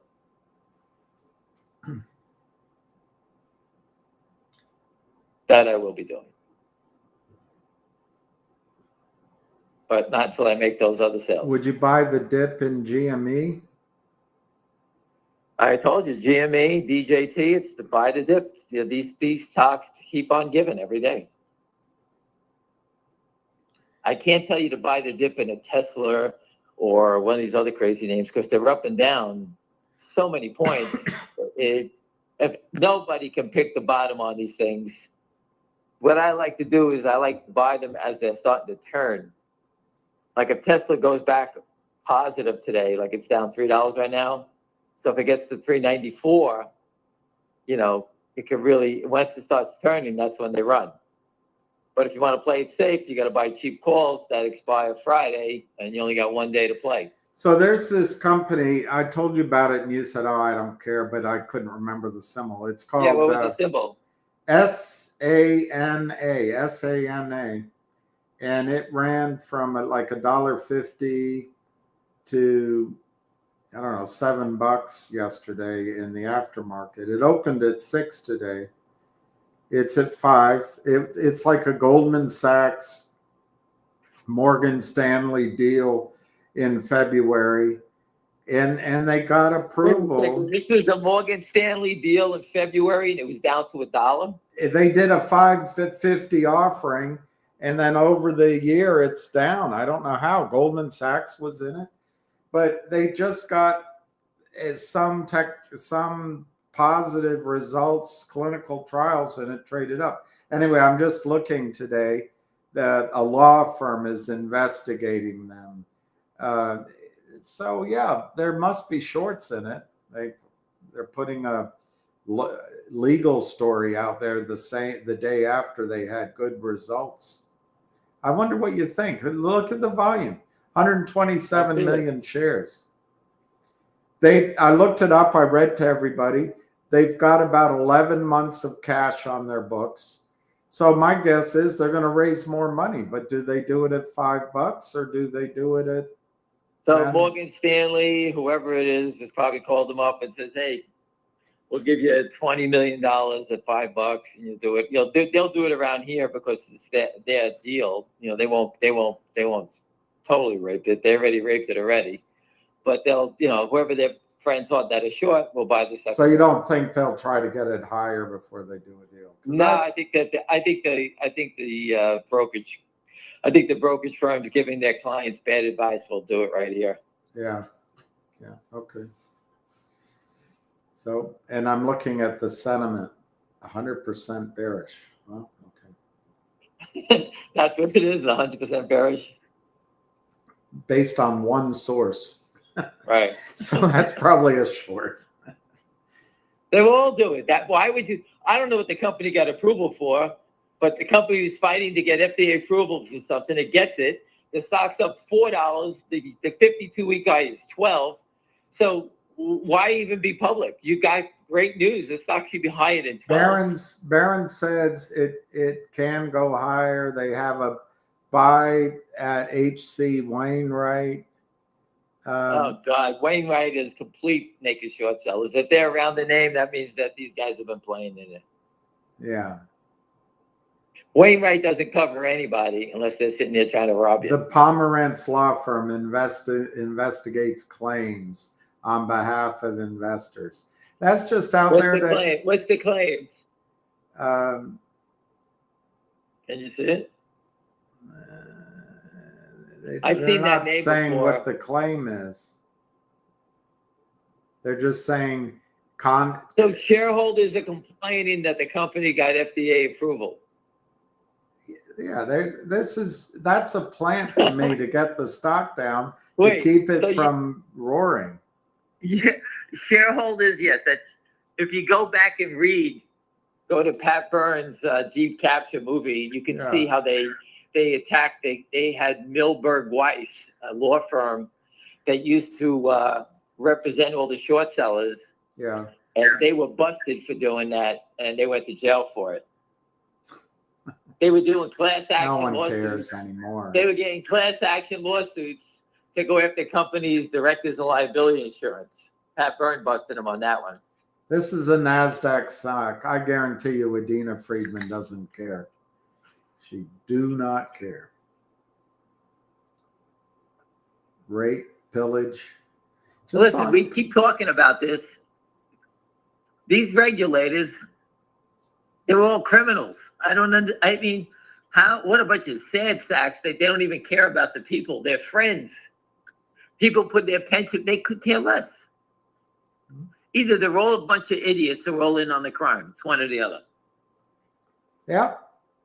That's exactly right. I personally think they're all idiots. I think they're all criminals. I mean, it's the most ridiculous thing I've ever seen in my life. Listen, DJT, how they even let it, who's selling it down? It doesn't even make any sense. I say it every day. Thank God. Adina has gotten some women on the C-suite of Sana Biotechnology. That's good. That's what she's about. Board of directors are all, no, there's one woman, 2 women, 3 women. See, that's what, a good thing we've got Adina Friedman. She doesn't care about settlement, but she is making things equal. William, I'm looking at that GBUX. The shorts are definitely trying to. It's down. Yeah, there's a buyer around, and he told me that the buyer said that they're definitely trying to make it short. Every time he puts a bid up, they hit it and offer it lower, which is okay. He's buying the dip, as we like to say. And again, accumulation will turn it, and it'll go higher. That's just how it works. It's a perfect buy the dip, sell the rip. All right, the DJT, you should be buying the dip if you wanted to play below, right around below 34. You can get it back. If it gets to even, you make yourself $1.25. It goes up, you could sell it up 50 cents on the rebound here. They had a call last night. I'll try it. Good. It's recorded, so I'll listen to it. But it was results from type 1 diabetes positive, type 1 diet. Positive clinical results. No one cares about that. In December, they fast-tracked designation for lupus. Listen, anyone, be careful when you invest in biotech. The CEOs all lie. They're doing this to take advantage of people that have cancer, diabetes, lupus, whatever you have. And they're going to raise money off this good news. You're exactly right. All these CEOs are just lying to you. I'm only kidding. I'm being sarcastic. Oh. That all these CEOs have biotechs and they're doctors and surgeons, and they just get robbed blind by Wall Street. They take advantage of them because people have diabetes that, looking for something to help them. Sometimes they bump into a stock they believe can help them out, and they tell others, and doctors who are in the hospitals know the study, and they just murder everybody. The crooks just take advantage of it and just rob everybody. Think about what nice people they are to do that, especially when they most likely guys like Jeff Easton, that fat fuck. I hope he has diabetes, starts losing his fucking limbs or something. Oh, don't be mean. But Fuck him. Do you have an update on ZJYL or GDC? I think I just spoke about that. Well, 4 he minutes ago. apologizes. Eunice got on late. He apologized. No I didn't problem. remember. I'll say it again. ZJYL did a 20-for-1 forward splits. Yeah. The people I know who invested in it have never sold. That tells me that it's compelling because these guys have bigger positions. The shorts are short 20 times more amount. And the manipulation in the stock has just been unbelievable. All right. But I don't know who's controlling that ship, who's fighting for who. But I know people that are good people that have been in it for a while. So I'm intrigued about ZJYL. I did not buy any, and I'm watching it. GDC, when it bounced, I told you I sold it up to 7 when I got in, and I bailed out. My good friends have been buying it from 5 down. I do not know their average price. If I said they've been buying at 5, they could have bought, 10,000 at 5, 10,000 at 4, 10,000 at 3, and 10,000 at 2. I don't know. They're the type of people that don't just jump in and they sort of average their way in. So I would have to assume they have probably a $2 to $3 average somewhere around there, probably $3.25 or $3, but they're there. Yeah. Listen, people, you can buy a stock and it goes down first. That's always seems to happen. We always buy a stock and it goes straight down. Happens to everybody. If anyone tells you that it doesn't happen to them, they're a liar. I never buy a stock that goes up. I always pay too much. Because when you hear immediately, in the first. When you hear the story, you think about it, it makes sense. That's what my friend did in MLSS. He told me the story. I thought it was interesting, and I bought it. I didn't pay $1 zillion highs. I paid $1.01, and it went to 60 cents. Right, 2 days later, 3 days later. Well, the question you got to ask is, if I try to be cheap, try to get a cheaper price, and it runs, am I going to be mad at myself? Or if I pay a little bit too much right now and I have to wait, is that going to make me more upset? I usually go with I'd rather be in it than try to. Well, if you're nervous about doing price. that, when you get in, the first thing you do is you buy 30%. Buying 1,000 shares, Yeah, you buy that's 300 right. shares. That's right. There was a This guy way in you my start office. fulfilling it. I always heard him. He would always say to his clients, well, okay, why don't we just take a half position now? And he'd always say that, or let's just take a quarter position now. And, that would give him a reason to call later and say, let's buy more. But, right. Yeah, you're right.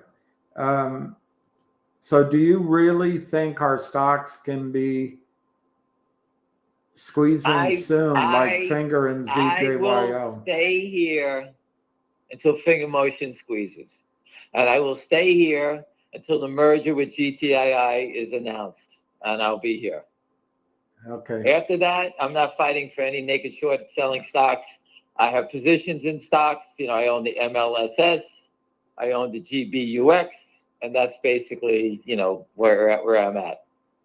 So Nick wants to know, do you think Finger will squeeze like HKD, or is it a slow grind upward? Yes, I do. No, I think it's going to be fast.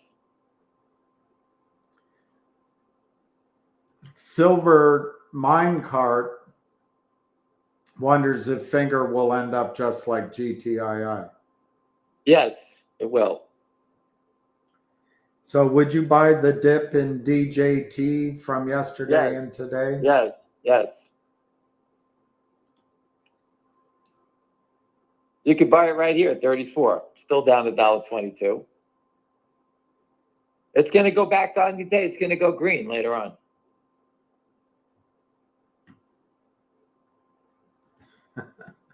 Chasing women is my sport, but it's expensive. Oh man, catching them is expensive. All right, we did that. Okay. Is the dividend warrant imminent? Would the Yes. if it You gotta wait for the CEO to tell us. It's going to happen. I can't tell you it's imminent. The company's gonna speak. All right, we've been hearing it. They're gonna speak. They have to tell us what they're doing. It's a public company. They have to tell us why they raised the money. And in that point, I've spoken to many people that are big shareholders that have relayed to the company. They want the update on the dividend. They want an update on what they need the proceeds of that money. What was it for? And I think we're going to get that. And I'm going to see a big shareholder on Friday and lunch in Manhattan, and we'll see what he knows. That's all. I'll see him on Friday. do you think MLSS gets close to $10? The news on MLSS is out there. I heard there was more news coming. Okay, it's based on the epidural. The epidural is a monster business. I'm just using it as a source of funds, trying to make a winning trade out of it so that I can buy more finger motion, but I can't buy more finger motion until I make the sale here. So and I refuse to sell it without making some good money on it. So I'm not going to hit the bid. I'm going to wait. Do I think it's going to go higher? Yes. Do I know if it's going to 10? I do not know. I don't know that much about the details of it. I knew down around $1 that it was going to go higher, but I didn't know it was going to go lower first and then turn back up. Oh God. I don't want to read that. Apparently there's a rumor Trump will show up at Carter's funeral and there'll be another attempt on the guy. I hope not. And why show up? I mean, they're not going to make an attempt on Carter. He's already dead. These Democrats are so stupid, they'll probably shoot Carter again. Here, Justin sold his MLSS to buy Finger at 111. Well, that's Justin. I want to do the same thing, but I just feel I can make more money holding on a little bit longer. I would love to get, a 40 cent or 40 something cent profit, and make 20 grand. That's what I'm looking for. Then I'll buy the other one. So if I pay 118, I pay 118. What am I going to say?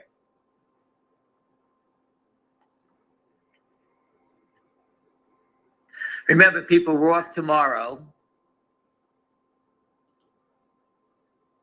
So just remember that. And we have Friday. Natalie Woods was a lovely actress. Who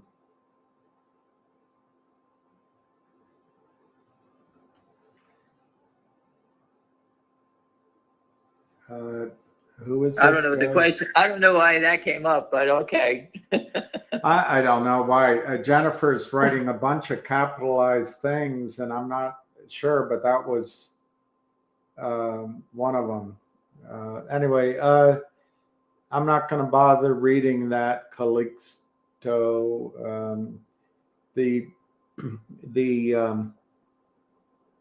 What happens with the shorts and the bashers? They get everyone blaming the CEO. That's part of their game. No, listen, it's a complete bait. What do you call it? Bait, switch and bait, whatever the hell you call it, bait and switch. Yeah. Listen, when in doubt, you got to blame the companies. And I told everyone here that if they don't fix this, everyone can become their own basher and just go short and become naked, and not naked short sellers, because I don't think you'll be able to do it. But you can go out there, buy puts, short the stock, and just start saying the same shit they do. Learn from them. Don't worry, Andrew Left is going to jail for that crime. And I don't believe it's about time. It's okay. Andrew Left has lived a great life until now, living in Beverly Hills, shorting stocks, helping all his buddies out, make a lot of money, torturing companies and destroying them. And now he's going to suffer for it. And you know what? I told you before, you can only eat one steak a day. You can't eat, these guys fighting for all this money. I don't understand what the fight is about. Don't get me wrong. I would love to have more money. We all want to do it. I want to fix the siding on my house. I got to fix this. I got to do some landscape. We all want to do this stuff. but it's not worth going to jail for. It's just not worth killing a public company. Guys, do you know what happens when a public company gets attacked? Okay. They have to lay people off. They can't raise capital. They can't enhance whatever they're trying to do because they can't get access to the capital markets. If they take money from anyone, it destroys their market cap. It just destroys everything. It just wreaks havoc on the equity, on the company. Management, everyone's in disarray. Their families, their friends, their workers start to quit because it becomes a death spiral. And you say, what does that mean?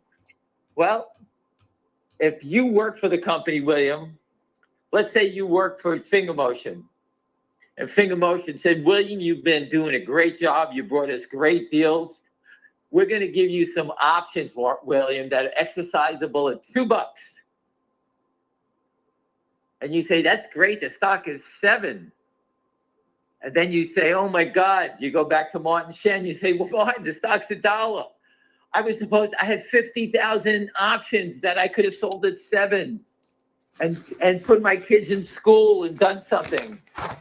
But instead, your whole position, your 2 years that you worked is out the window, and now you're underwater, and those things are worthless right now. And you could sit there and say to yourself, I can go work down the block instead of making $50,000 a year and have these useless options. I could go make 100 and make sure I support my family. And people leave their jobs. And I can tell you this for a fact. I watched it in EKSO.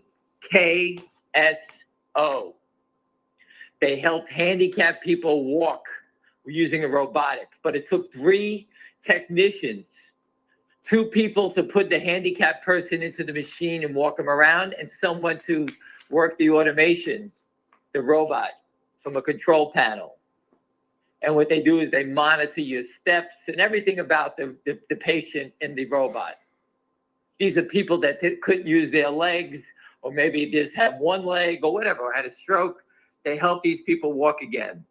And I spoke to the employees, and they told me they were all physical therapists, left their jobs at physical therapy, and worked for this company. The stock crashed. They lost all their compensation. And these people who work at physical therapy with patients that really needed help all quit and went back to doing physical therapy because they were making $125,000 a year doing physical therapy. We're making $75,000 working for EKSO, and their bonuses were wiped out. So they left. These are people that are not gamblers. These are hardworking people, and they quit. Now, EKSO has these robotics, the robots, and they don't have any qualified people now to man them. Why? Because the stock was attacked by that's I don't know who did EKSO, but Lynn Partners destroyed RWLK, which is another robotic company, and they could short that stock. That's the destruction that no one sees what happens. That's what happens.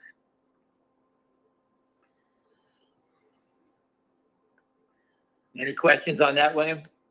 No. One guy, Eunice, is asking, how high could ZJYL go? They did that crazy split. Whatever it is, there's 20 to 1. These guys are short more. So if there was 1 million shares short, there's 20 million shares short. If there was 20 million shares short, there's 400 million. I mean, it's just a big mess. And every day someone posts the data on it, and this naked short in this stock has been north of 50% every day for a long time. That's interesting. I'm in the cheap seats on that one. Mm-hmm. What did I buy? About 8 shares turned into 20 or something. 60. Listen, to me, it's very interesting because it's the only company that did a forward split. And you can see the stock trading today, 79,000 shares.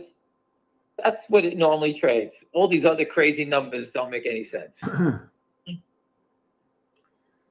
Just like finger motion every day to 100, 200,000 shares trading back and forth, back and forth.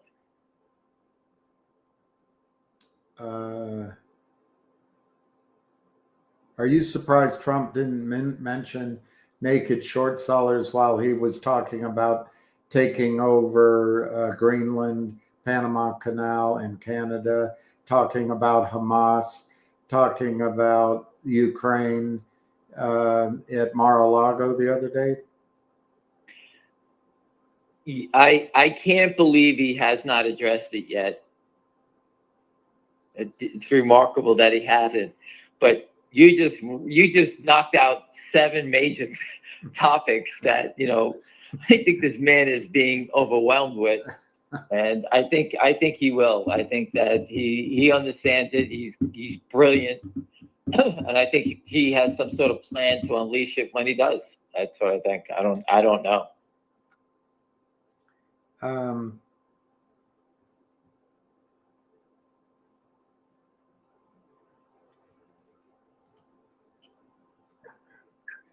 I'm having a hard time reading. This guy keeps bringing it up. NCI. I don't know anything about NCI. Neo Concept International Group. Yeah, it's probably a stock that's been destroyed, and now they want to make some money as people buy it. Yeah, it's down from $11.39 to 71 cents. Listen, don't let us help. If you believe in it, go for it. I don't know anything about it, and I can't advise you on it. I just be really careful when people come on with stocks out of the blue. They've probably got an open short position. They want some people to come in to buy so they can exit, or they can short some more. I don't listen. Do your homework. You want to get involved in it? Good luck.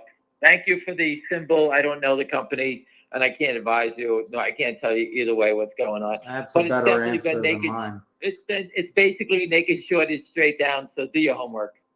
So Andy is pointing out that ZJYL got to $15 equivalency before the forward split. I don't remember. I don't know how to calculate. I guess I could look on a chart. He's hoping it goes much higher. I think when it does go, I think it will have a big move. I'm very intrigued by it, by the 20-for-1 forward split. That to me has always had keep my eye on this one. That's why I follow it. I know there's good people around it. I just don't know when they're going to go for it. I don't know. There's really not an avalanche or a cavalcade of questions. No problem. Again, I looked at DJT. If you just ask yourself, how is Donald Trump not saying anything? Donald Trump has 60% of his money in DJT. If his wealth comes from DJT, I think someone said he was worth $6 billion, and $4 billion of it comes from DJT. So why wouldn't he speak about DJT if it's being naked shorted? Why wouldn't he speak about that? If the stock goes crazy, $4 billion becomes $8 billion. Why wouldn't you want that for his family? There's no reason. He has nothing to do with the short selling here. Why wouldn't he address naked shorts? Doesn't make any sense. Devin Nunes has put out 50 press releases about them going after the manipulators and naked short sellers. So something's got to come here.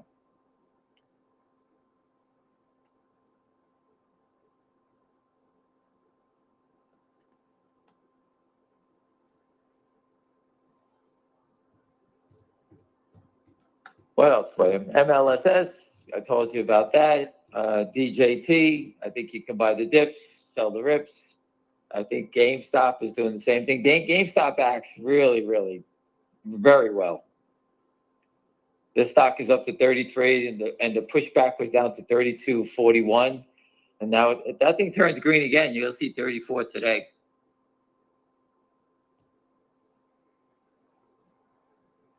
But you can see the stock doesn't have that same short squeeze when the stock turned and started to go back up again.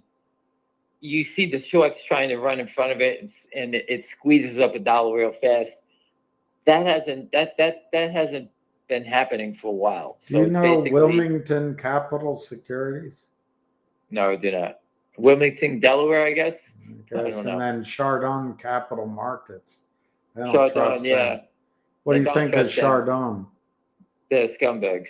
Yeah, I think they're scumbags. I've heard that name before.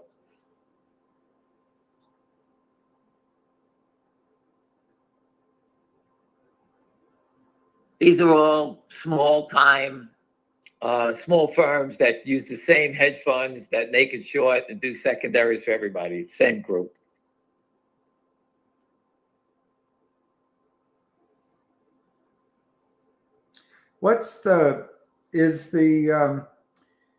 By doing private placements under Section 4A2 of the Securities Act or Reg D and not registering your offering, is that a loophole that these guys use sometimes?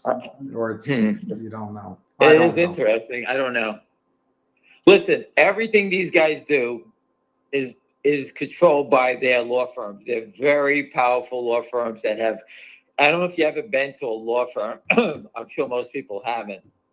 I was at Morgan Lewis Bacchus discussing how to do special dividends. And when you pay money, you get real high-level people to sit down at the table with you. At the table, there were 6 attorneys. We had the managing partner of Morgan Lewis Bacchus at the table, and he was quarterbacking it for us. And he went around the room to all the attorneys there, and each one of them had to answer questions. What is the tax consequences on a special dividend? Is there anything like that? What about this? What about that? What about the SEC approval? They went around the room, and this is how these guys operate. They cover every detail. So when these criminals are doing stuff, they go to their law firms, and these lawyers got friends, working at the SEC. And I remember one of the lawyers at the table told us that the SEC did a white paper in the 90s. And the white paper basically, they had no idea what to do with naked shorts on corporate takeovers. And that's what happened with Dole Foods. And that was a product of that. That came out later on. Dole Foods was a corporate takeover. The company paid out a special dividend, and basically it exposed all the shorts and how corrupt the system is. If you just looked at that one, if you looked at Dole Foods, you would have to say there is no guidelines to this equity market. It's totally out of control. Because if that can happen, it can happen anywhere. William, I just wanted to stop you talking about GameStop for 1 second. GameStop, when I did a report on GameStop in 2020, if you go to Yahoo and just hit institutional holders or holders on it, back then the institutional ownership of the stock was 177% of the float, which is pretty hard to do. How did you own 177% of 100%? Right? And that number today, which was 171, then it squeezed to 500. That number today is now 31%. So 140% of the holders all sold and dumped their stock. And I've told everybody a million times, when I see that number start going up from 31 to 41 to 50, I would take it serious then that people are getting back into the stock, but it's been laying right around this number for a while. People even posted, I see it on Twitter, that big players have bought positions in the stock. And I'm not sure if it was, Citadel owns 2.4 million, and Susquehanna, all these people, and BlackRock, and I think Morgan Stanley.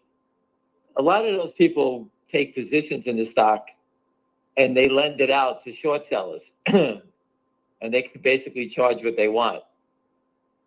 So, I mean, these guys make money by going long the stock and then lending it out. And I remember Morgan Stanley being long Overstock, OSTK back in the day, and they were lending the stock out. That's what they did it.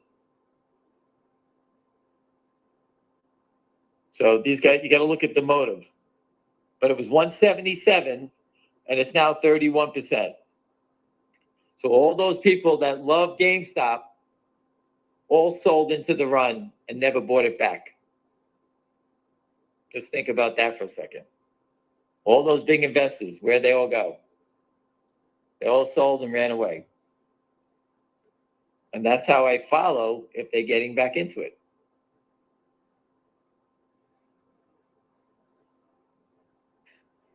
All right, William, it's 123. MLSS has now turned into the war at $1.20, which was yesterday was the dollar wall. Now it's $1.20 on 1.5 million shares. All of a sudden, they don't want to let it go past $1.20. I don't know why, but it is what it is.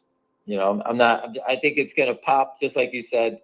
And I'll get out here. And I have orders always up to $1.60. So let's see what happens. DJT, again, I would buy the dip. Same thing with GameStop. They both act well. You can buy the dips on these. At the end of the day, people, if you do buy it and you're buying the dip and you don't want to take it home, you can always sell it, break even, make a penny, make a nickel, and move on. And you can do it again tomorrow.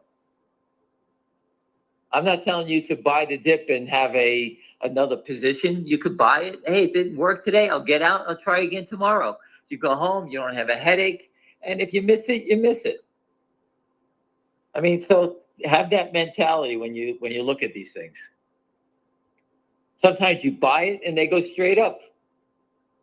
And you're a winner right out of the gate.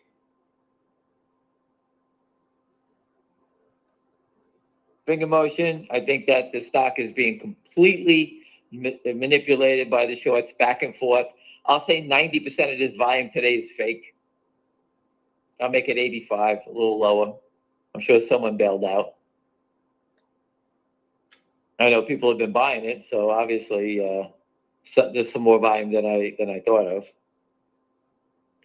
GameStop, I said, acts pretty well for a move to 34, and it's just a pullback down from 34 to 30 to 33, 33.90, whatever it is. I think it's acting pretty well. Again, I don't know what Ryan Cohen has in store. We know Roaring Kitty's going to put another picture up of some nonsense, and that basically you got to figure out what that means. And eventually, the only reason I keep talking about GameStop because there's so many people want to push it higher. Why not take advantage of them and buy the dip and sell the rip? That's it. I'm just, I really don't care about it anymore. And I watched the video last night, William, or this morning with Ken Griffin talking about GameStop and how it was, a big event. Everyone was excited. People, all this nonsense, and everything came together and it went. Because that's over now. We don't care about that anymore. That's the mentality of Wall Street is. They just, they don't care. Once they make their money, they move on. I mean, so get used to that.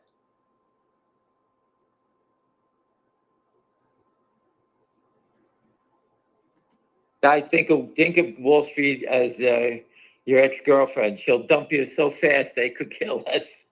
That's Wall Street for you. Any other questions? No negative questions. I don't care about those people. Just let me say something about that, William, because I thought about it last night. Anybody who has the balls to come on here and not fight for against naked short selling, you're a disgrace and a coward. We were all taught, everybody on this call, all Americans were always taught, when you see a crime, you're supposed to report it. Well, I see the crime and I report it all the time. All right. We said it 1,000 times. We don't control these stocks. If we did, believe me, the stocks would be going up. But you need to report the crime. If you see it, say something. Don't go through life just casting doubt on everything. We're smart people here. It's not just us. There's a lot of smart people here. We all see the crime. And guess what? We're all sick of it, because guess what? I have children. I have grandchildren. I don't know if the people that are here don't give a shit about their family, but I do. And it's unfortunate that I do care more than some of the people that post here and cry every day about it. We're not stealing your money. If you follow the sell tickets, they're not coming to me or William. I bet your ass it's going to Jeff East and his offshore buddies. It's not coming here. So again, have some balls. All it takes, if you're on Twitter, I'm not asking you to do anything. Repost if you see someone say something good. Christian Shaughnessy's been posting great stuff. You know, the Polish assassin, Pete from Philly's been posting great stuff. A lot of people post great stuff. Stand behind these people. They're sitting here. You know, I don't want to sit on Twitter all day. It's the whole thing is moronic. But if we don't combat the criminals and give information that can help you, okay, and to help you understand what's going on here, we try to. It's pretty easy after a while. They're selling counterfeit shares. We're all stuck with these things. We can't get them out of the system. I read, William, a couple of CEOs had got in trouble for doing some sort of offering. Do you realize a counterfeit share, a share of counterfeit shares sold is basically an illegal offering by a short seller? The shares are not registered with the government. Who gives them the right to sell shares and raise money? They raise money for themselves. They don't raise it for the company. They raise it for themselves. It's totally illegal. Forget that they have a loophole. They're just selling stock and taking the money. I always say there's no use of proceeds. Right. That they just take the money. Meanwhile, the public companies have to do all this jumping up and down. That when, you know, right. Just... Think about that for a second. Well, it's such a criminal operation, and it's all slanted against us. I told everyone the story about a woman who was a CEO of a company that made a drone, a submarine drone, to protect ships in the harbor. She had these submarines that she made, these robotic submarines. Her stock was like $1. Someone put a story out that she got like a $1 billion contract from the government. The stock went crazy. The shorts put out a fake story that she got the contract. She had to come out there and deny it. The stock went up, got back down. Now she had all these people that bought the stock because they thought that the news was real. She was getting scolded by them. And then she had the SEC investigating her for it. And I spoke with her. She was in tears. She didn't even know what happened to her. They pumped the stock up. They sold into it. And that's what the shorts and the bashes all wrote. We told you the company was no good. Yeah, after they destroy it. They destroyed it, and they used that. That's why we're shorting the stock, because we knew that was a phony story. How would they know that story? And it's every single stock. They know that every CEO has a bad idea. Right. But that was a true story, and this poor woman was destroyed by it. Destroyed. She had building a nice business, and all of a sudden she was thrown into a fire drill. I can't remember the symbol, or if she's still around. I have no idea. I forgot. That was 20 years ago.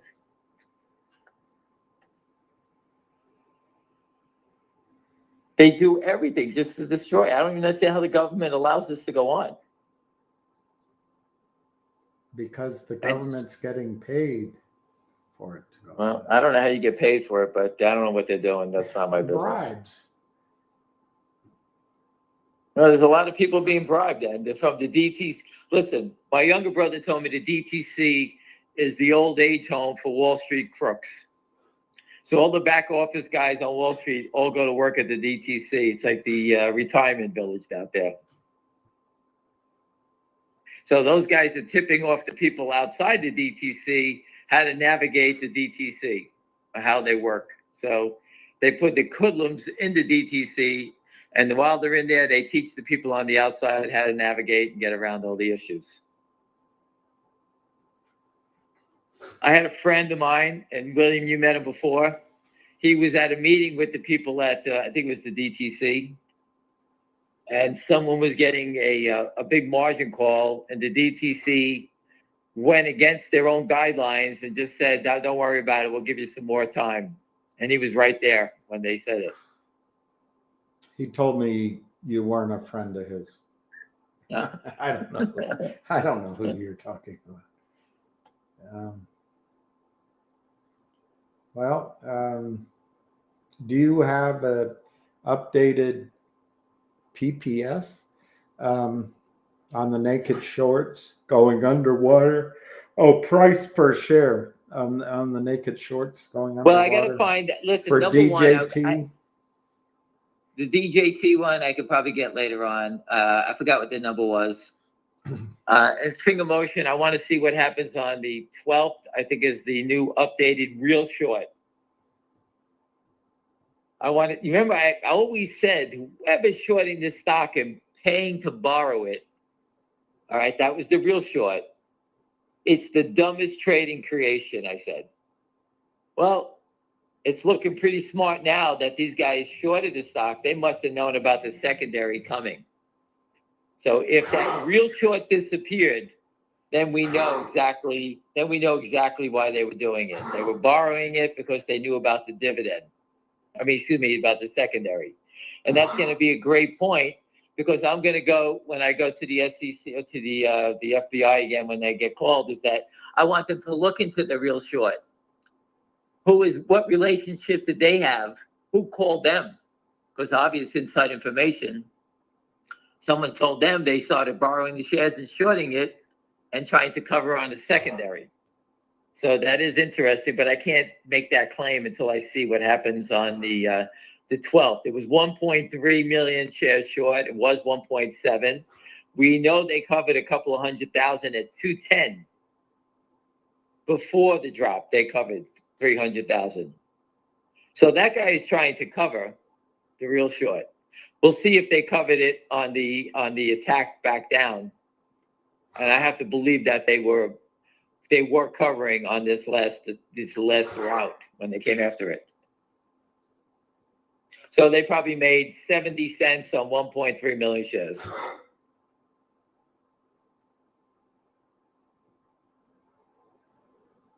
Remember I said they were short at 220 average? So let's say they bought it back. Let's say they bought it back at $1.50 average. They made 70 cents. Mm-hmm. And we'll get that number next week.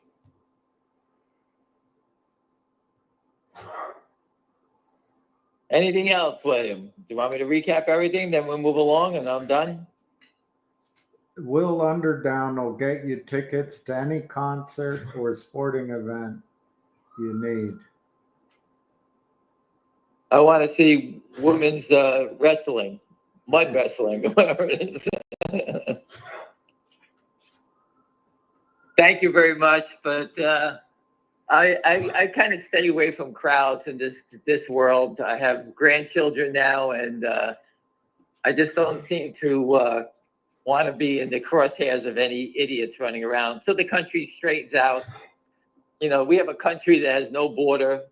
Listen, I post about New York City, and I tell everybody every day, you guys don't realize how bad it is. And there was a girl, William, she put it on Twitter today. Maybe she's 30 years old, and she can't believe that she's been punched in the head. Every day she worries about going to the train, people being pushed on the tracks, being burnt alive, seeing all kinds of horrors every day. She can't believe it that this is New York City. And I keep trying to tell people, all the families, all the parents who bought their kids and sent them to New York City to go enjoy the city life, these kids are getting tortured. It's completely unsafe.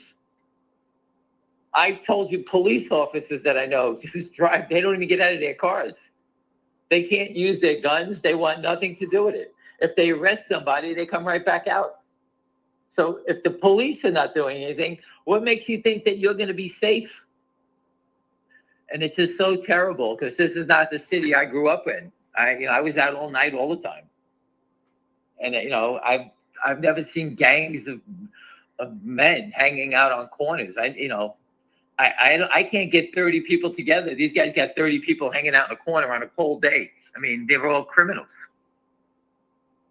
They're not homeless. These are criminals. They're gangs of guys. These South American gang guys are all over the city. Northwest wants to know your opinion. About what? I don't know. Northwest Bio? I don't know. Will Underdown said, if you ever visit Boca Raton, he's got a house 1 block from the beach. He'll take care of you. Well, hook them up. I'll be there next week. I have to go see 2 clients down there. You better be ready. Better be ready to play some pickleball. I have a friend staying at my parents used to live on A1A over the bridge by the Boca Resort. So if you go over the bridge on the Boca Resort, you make a right. They were right there by the water. That's where my parents used to live before they passed away. So I'm always around Deerfield Beach. I usually go to Deerfield Beach is where I stay.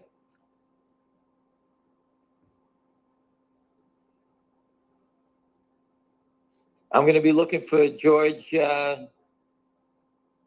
what's his last name, William?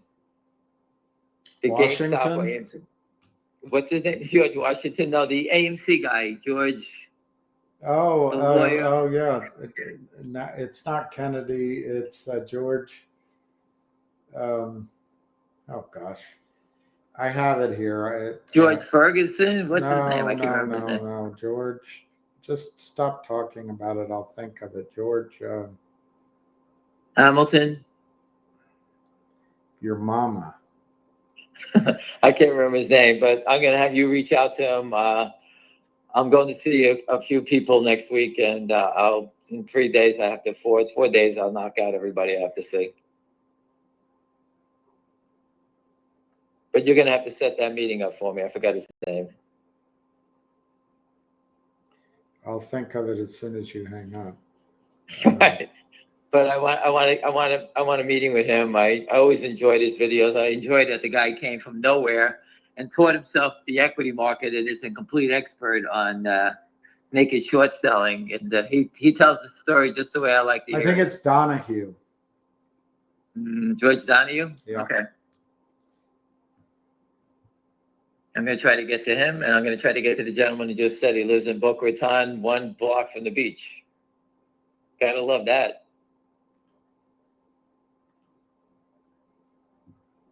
We can go meet and make sandcastles. Or you can bury me and put crabs on my nose. One of the 2.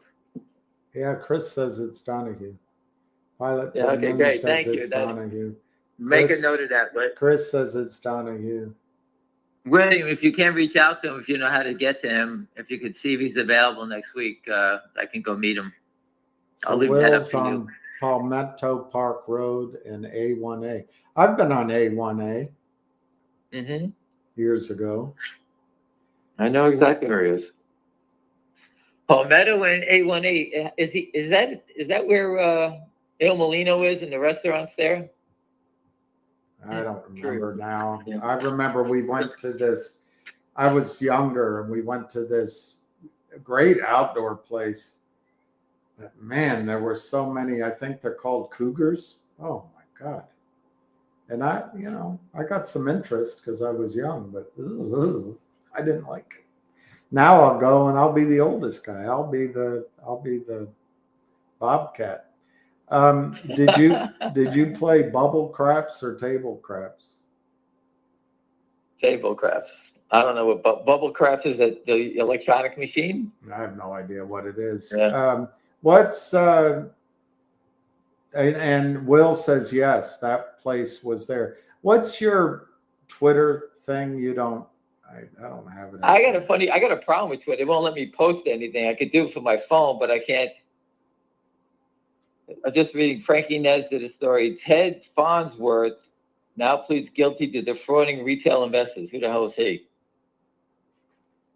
Sounds like somebody on a Hollywood show, Dallas. Farnsworth is from that movie with I forget the guy's name. There it is. Thank you, Chris. It's Ham 5. I'm going to write that down so I have it.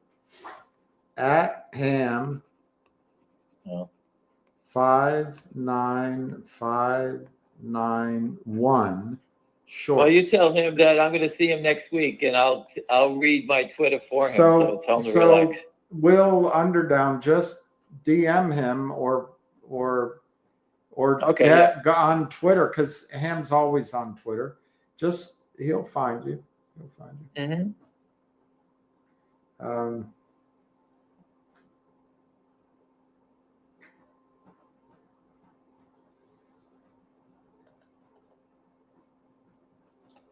Listen, I just wanted to recap this again. MLSS, you all know I paid $1. It went straight down to 60 cents. But I felt strong about what they did. I stayed. I did not average down. And now it's turned. I'm in the black. All right? I've not sold. I'm in the black. But you could see there was no reason for that stock to fall from $1 down, always down. And, when I called people to find out what's going on, I heard every crazy story of his shorts. It's tax selling. You name it, I heard it. But it turned, and now it's going back up. I see that same pattern in Finger Motion. The company's going to come out and speak. They have to speak. So it's going to be, I'm guessing it's got to be any day now. All right. It's been 2 weeks since the closing of the money. They can't keep it. They have to speak. Williams says their earnings are due next week. So the company will have to speak sooner or later. We're going to get an answer on this thing. We'll get an answer on the dividend. We'll get an answer on what they're using the capital for. And I think that, once that's happened, the stock will turn and go up. We also got the Roth Capital report. And I'm also working on trying to get Tom Ronk to do a big report on naked short selling so that we can get the updated information. So I'm out here trying to raise the capital to make sure I got it done. And I believe I did. I raised the $30,000 already. And we will pay Tom Ronk to get that research report out for us so that we can all see, based on real data from Tom Ronk, who is the king of data, about Finger Motion. That's what we need to see. And that all these type of things are coming out. And Roth Capital's report and the earnings and the update, all that stuff, and the special dividend. So to have the stock keep pushing down, there's no reason for it. No one's ever given me a reason why the stock is selling off, except that the CEO's a scam, the CEO's lying, the CEO's doing this or that, and the other thing. Oh, I also heard that there is an attorney that's working on a class action lawsuit to go against Lynn Partners. So if you guys get a call on it, post the details. I haven't heard, a shareholder got a call on it, and he wanted more details on it, but they're going to file a class action lawsuit against Lynn Partners. I don't know the gentleman. I don't know who he is, but a shareholder said they were contacted and he wanted more details on it. So that's a good thing. Again, lawsuit They'll takes have money. to check with Jeremy Fromner. He says those guys are pretty good guys. Listen, I helped Jeremy what his name is? I forgot to say his name. I helped him write that speech when he gave out at that disruptive technology conference in New York. Yeah. If you listen to that speech, he was gung-ho going after these guys. Then he changed and he sold everybody out and he basically went back to the short side. So either they had him by the balls or whatever it was, he basically surrendered and gave us all up. I have a good friend he's in the whole $6 million with that guy, Jeremy. But he's been funding him with money with debt. So I don't know if he's involved in with the stock. I don't know. But he told me he's got $6 million invested with the guy.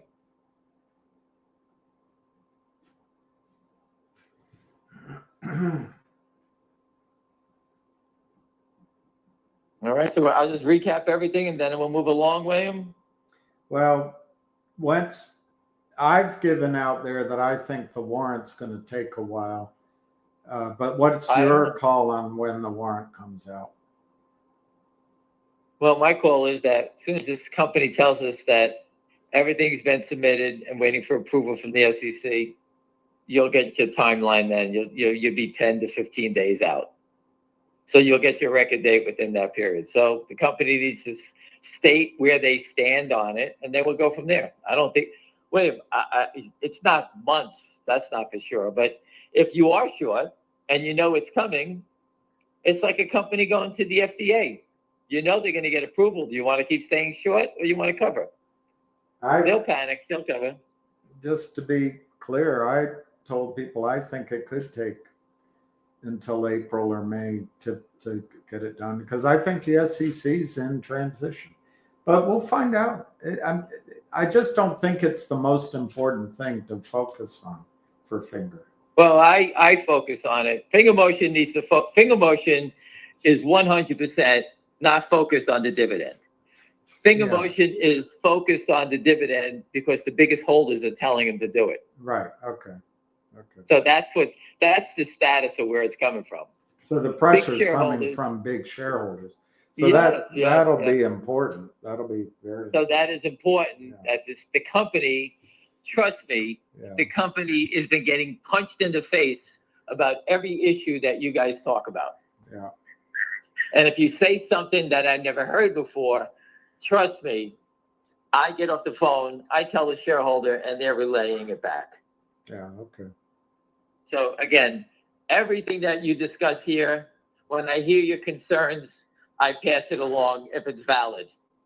If you give me if you're passing along stupid information, it dies on this call. Right. And the calls, when you do have it, I go back to big shareholders that own millions of shares of stock, and I tell them point blank, this is what they want. This is what they need. And, they come back to me and say it's in the works. And I say, okay, what else you can't beat that, right? That's the most important thing. When they say that, they go back to the CEO and, they're forcing the issue. It's so funny that you could see that in the big corporate world all the time. There's a share activist. Look at that guy, Pulte, whatever his name is. He's screaming that VIRT needs to kick out the guy, Doug, whatever his name is, right? Mm-hmm. He's a shareholder activist. That's what shareholders do. They demand things from the company. So shareholders are making a case, telling the CEO of the company, hey, we need this. Get it out there. And the CEO has to work on it. And the CEO said they are working on it. So we have to, let them do it.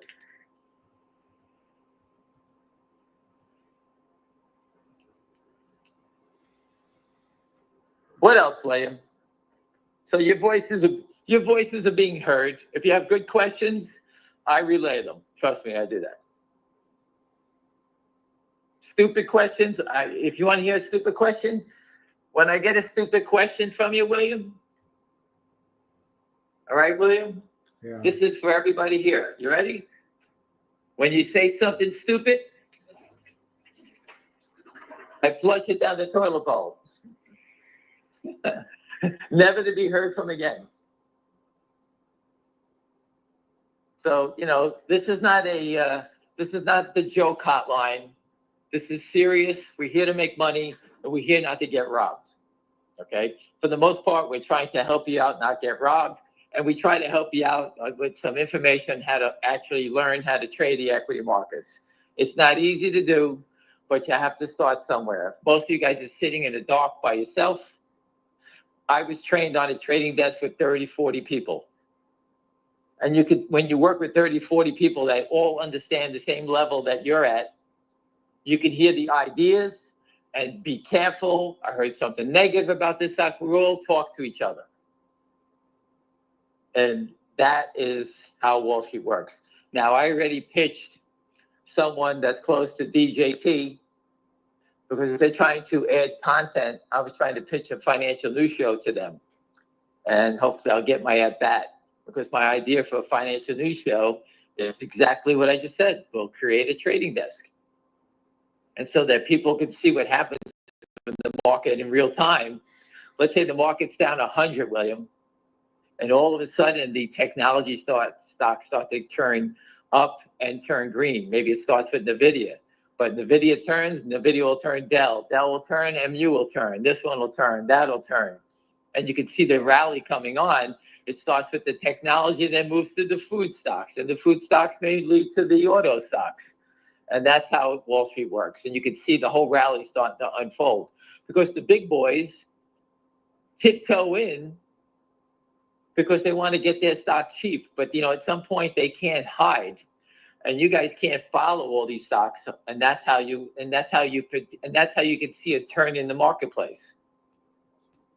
And that's a great idea. And that's why communication is the most important thing. Listen, when you talk about fraud, you're dealing with criminals. When you're dealing with a criminal, they'll stab you, push you onto the subway tracks, anything to save their ass. That's why they're criminals. All right, that I can't help with. When a rat is trapped, they're going to do anything to get out. And that's what we have. We have a rat trap. Jeff Houston is a trapped rat. And you could sit there and say, well, he's winning. We know he's winning. Yeah, okay. This is a game that goes to the end. You know what? In Las Vegas, when you bet on a football game, it doesn't pay out till the game's over. So let the game end first. Up, down. Think about Tesla. Tesla went down to $200. Everyone was screaming, Tesla's done. It went back up to 400. 400. The game isn't over yet. You got to let it play out. MLSS, it looked like the game was over. I thought I was dead, right? It turned. Not only did it turn, now I'm up 20%. That's how it works. Anyway, let me just recap and then I'll move along, William, because this is, there's really nothing going on in the equity markets. Trump stock is 34.01. So if you're trying to play the dip, you can see that it's stopping right here around 34. When you look at stocks, when you're trying to buy a dip like this, you're buying it when people, the shorts are throwing out the window, trying to sell it down. And, the shorts may sell 500,000 shares trying to knock it down. But when they come back, they're going to try to buy back 2 million shares. And that's what they're doing in finger motion. They're selling shares to knock it down. And when it goes back up, they want people to bail out. They want some of the people on this call that are, not feeling great about it, sit there and say, you know what, I give up, get me the hell out. And that's what they do. They pick you off. That's how they do it. They're trying to groom you to become a seller. How's that one? Does that make sense, William? Mm-hmm. They're trying to, you're going from being a long, an investor, understanding everything about the company, knowing that the shorts are here, but when the stock rallies, they're going to be saying to you, come on, get out. Those guys are wrong. Hurry up, take whatever you can, move along, go save your money. That's how they're trying to train you to sell on the rally. And that's what I'm not doing in MLSS. I'm training myself not to sell and, hold on. And that's what I'm trying to do. And I'm waiting for it to go because I want to take the money and go someplace else. And I'm just waiting. I waited this long. I want to wait to get all my sales off. That's what I'm trying to do.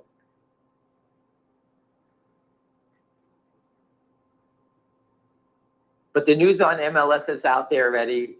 If I get any more details about it, I will let you know. But unfortunately, I won't be able to do that for a couple of days. What else? Tomorrow we're off. Finger motion. The company's got to make a statement any time now. All right. Every day that goes by, we're going to get a statement. They have to the company has to. We're a public company. They have to address what they're doing with the money. Right. So we know they're going to address that. And the big shareholders, like I told you, will force them to address what? Everything else about the dividend, when they're going to be profitable, the earnings are coming out next week. There's a whole bunch of shit coming out. All right, so DJT, right around here, like 34.17 already, William. So if you paid 34, think about it. You buy 1,000 shares at 34. If you wanted to, you could sell it at 34.25 soon, right? You make 25 cents. You bought 1,000 shares. That's $250. If you sold it now, you make 15 cents. It's $150. And you guys all sit there, it's $150. What's this guy talking about? Huh?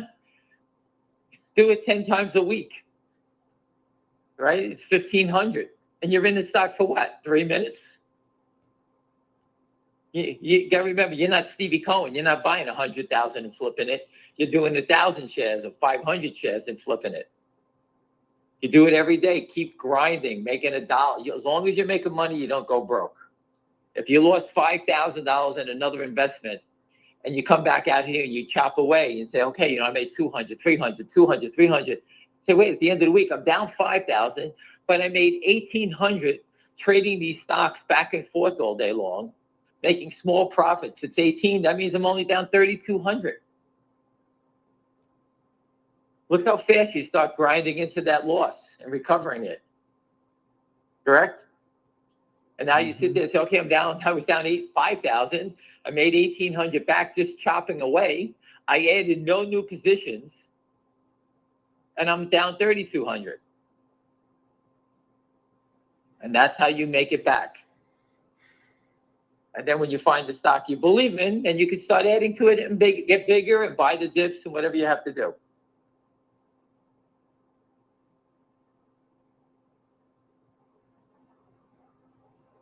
George Donahue, make sure you remember that. And the gentleman that lives in Boca Raton, I'll reach or may have him reach out to me on Twitter, and I'll be glad to sit down and meet him.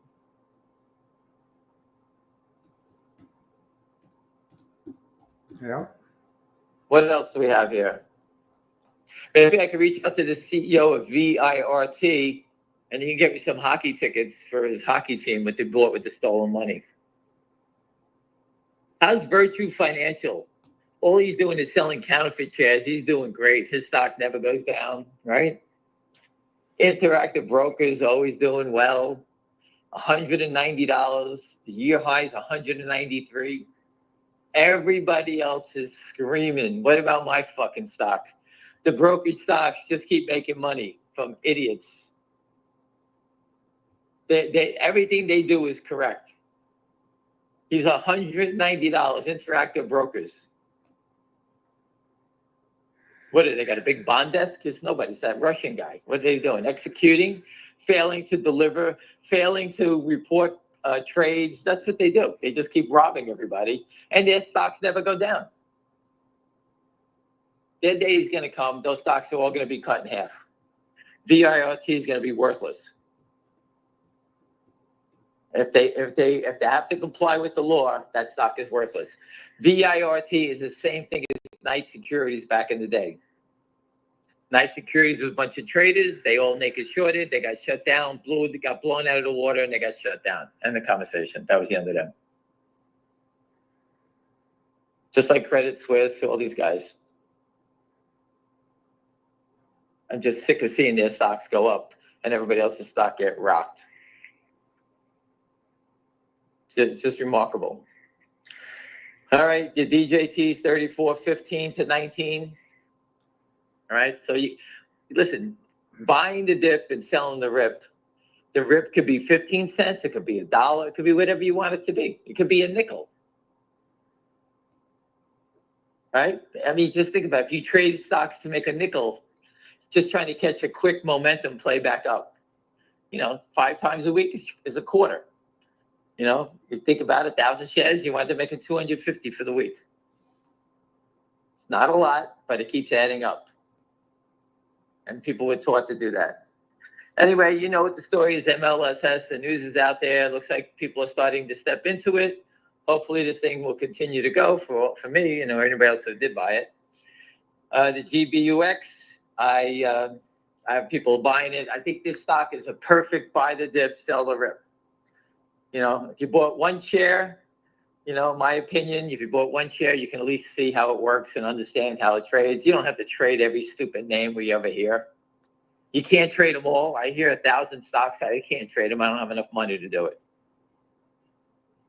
But I think there's a short here that, that all of a sudden got a little bit bigger. I don't think it's William, I don't think that's a real big short seller in this GBUX. I think it's like a pack of little short sellers, and I think that they're I think they're basically trying to hold it down from it running, but they're really not knocking it down. They're shorting it, but they're not really knocking it down.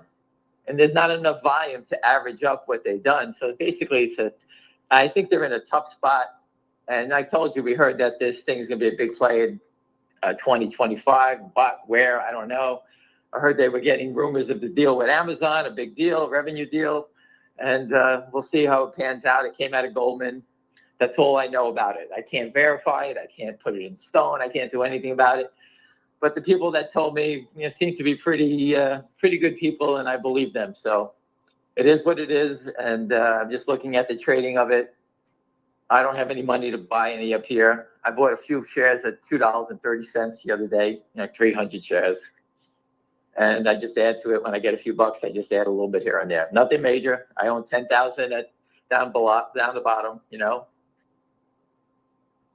And what else? That's about it. George Donahue, you got to hook me up with the gentleman in Boca. Reach out to me on Twitter. And I have a couple of clients I have to go see. I have to see my gentleman friend in Miami who's getting some tests today, see how he's feeling. And a lot of people, be careful. A lot of people getting this, I guess, fluid on their lungs.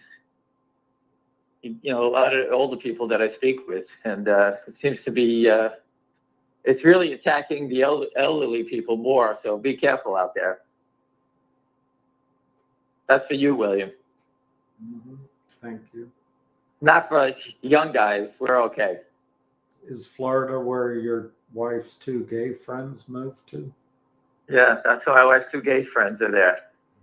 Where are those two Spaniards? You still got them in the closet down there? Those two Spaniard guys that we brought home from Spain? Where are those guys? You yelled at me. Oh, God. Thanks, William. Thanks, William. You had to bring that up? Get those two guys out of the closet. All right. So listen, everyone, have a great day. I'm watching. And hopefully my MLSS goes, in which case I told you where I'm going. All right. And I'm meeting a big shareholder finger on Friday in New York. And I'm meeting hopefully George Donahue and the other gentleman in Boca Raton, both for Palmetto next week. Okay. All right. Have a great day. All right. Thank you. Call ended. I don't know if PS71 is still here, but PS71, I just on Logic, somebody texted me. It's not necessarily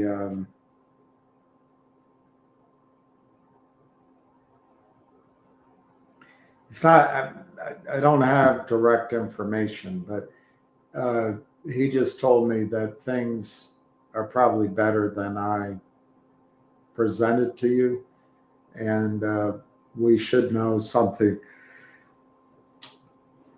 Something soon to work with. So let's just wait till there's some announcements and we can digest what it is.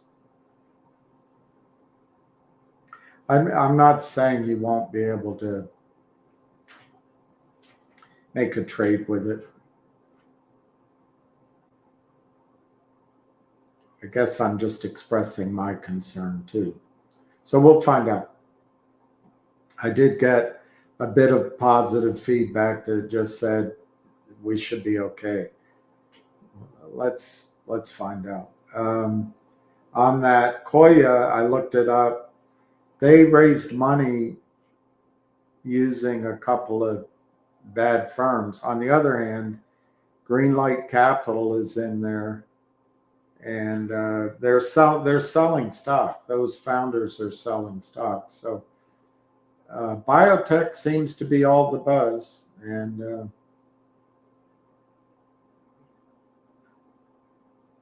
maybe it'll work. I wouldn't. Based on what I saw, it doesn't make me want to jump into it. But on the other hand, I wouldn't say anything negative, particularly if Ace likes it. Next strips is $8. But I'm a little worn out after that call. I haven't eaten. So maybe I'll save talking about that for maybe doing something tomorrow when the markets are closed. But NTRP is interesting. Rail, I was talking to that, I think her name was Lisa. Let me find her before Ham came on, and I'll try to finish. Yeah, Lisa Charles. I think the quantum computer stocks definitely got ahead of themselves. Two things. It's going to require a lot of energy. A lot of energy. I don't know if our grid can stand it. I personally hate nuclear power. Although people are telling me the next generation is safe. Every 7 years or so, we have a emergency, and our bodies can't detect the poison. Chernobyl, people probably shouldn't be eating the fish in the Mediterranean, but we do. Fukushima, you shouldn't be eating the fish out of the Pacific, at least the northern. The solution for pollution is dilution, but not in the case of radioactive poisons. Anyway, I don't know if there's going to be enough energy right away for all that. But more importantly, I don't think the computing is necessarily ready for it. And that guy from the big, NVIDIA said maybe 10 to 15 years from now. So I think the pullback is normal. I think these specialist areas soaring are a sign of this top. I think the market is still going to go much, much, much higher in a blow off to the top. But the news headlines, the sellers, everyone's nervous. I could end up being wrong, but we'll find out. The bond market is really scary, and that's going to be the thing to watch for.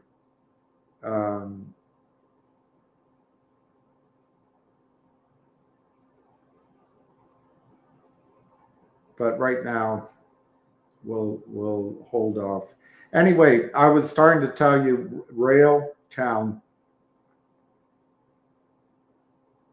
Technologies. That's AI intelligence. It's contained. It's not open source. And I think if you're trying to play some sort of techie play, Railtown might be an alternative to some of the quantum computing stocks you're looking at. I think I'm going to sign off just because I'm knackered. Let me see what's down there. All right. So thank you to everybody. Happy birthday to Elvis, if he's alive somewhere. He might hear it. Peace to everyone. Thank you for joining. I pray for all those people losing everything in LA. I hope they keep their lives, but it's tough to lose everything. So I pray for them and their recovery. At least they're rich, I guess, but it's still hard to lose everything. And we'll pray for peace in the world, and hopefully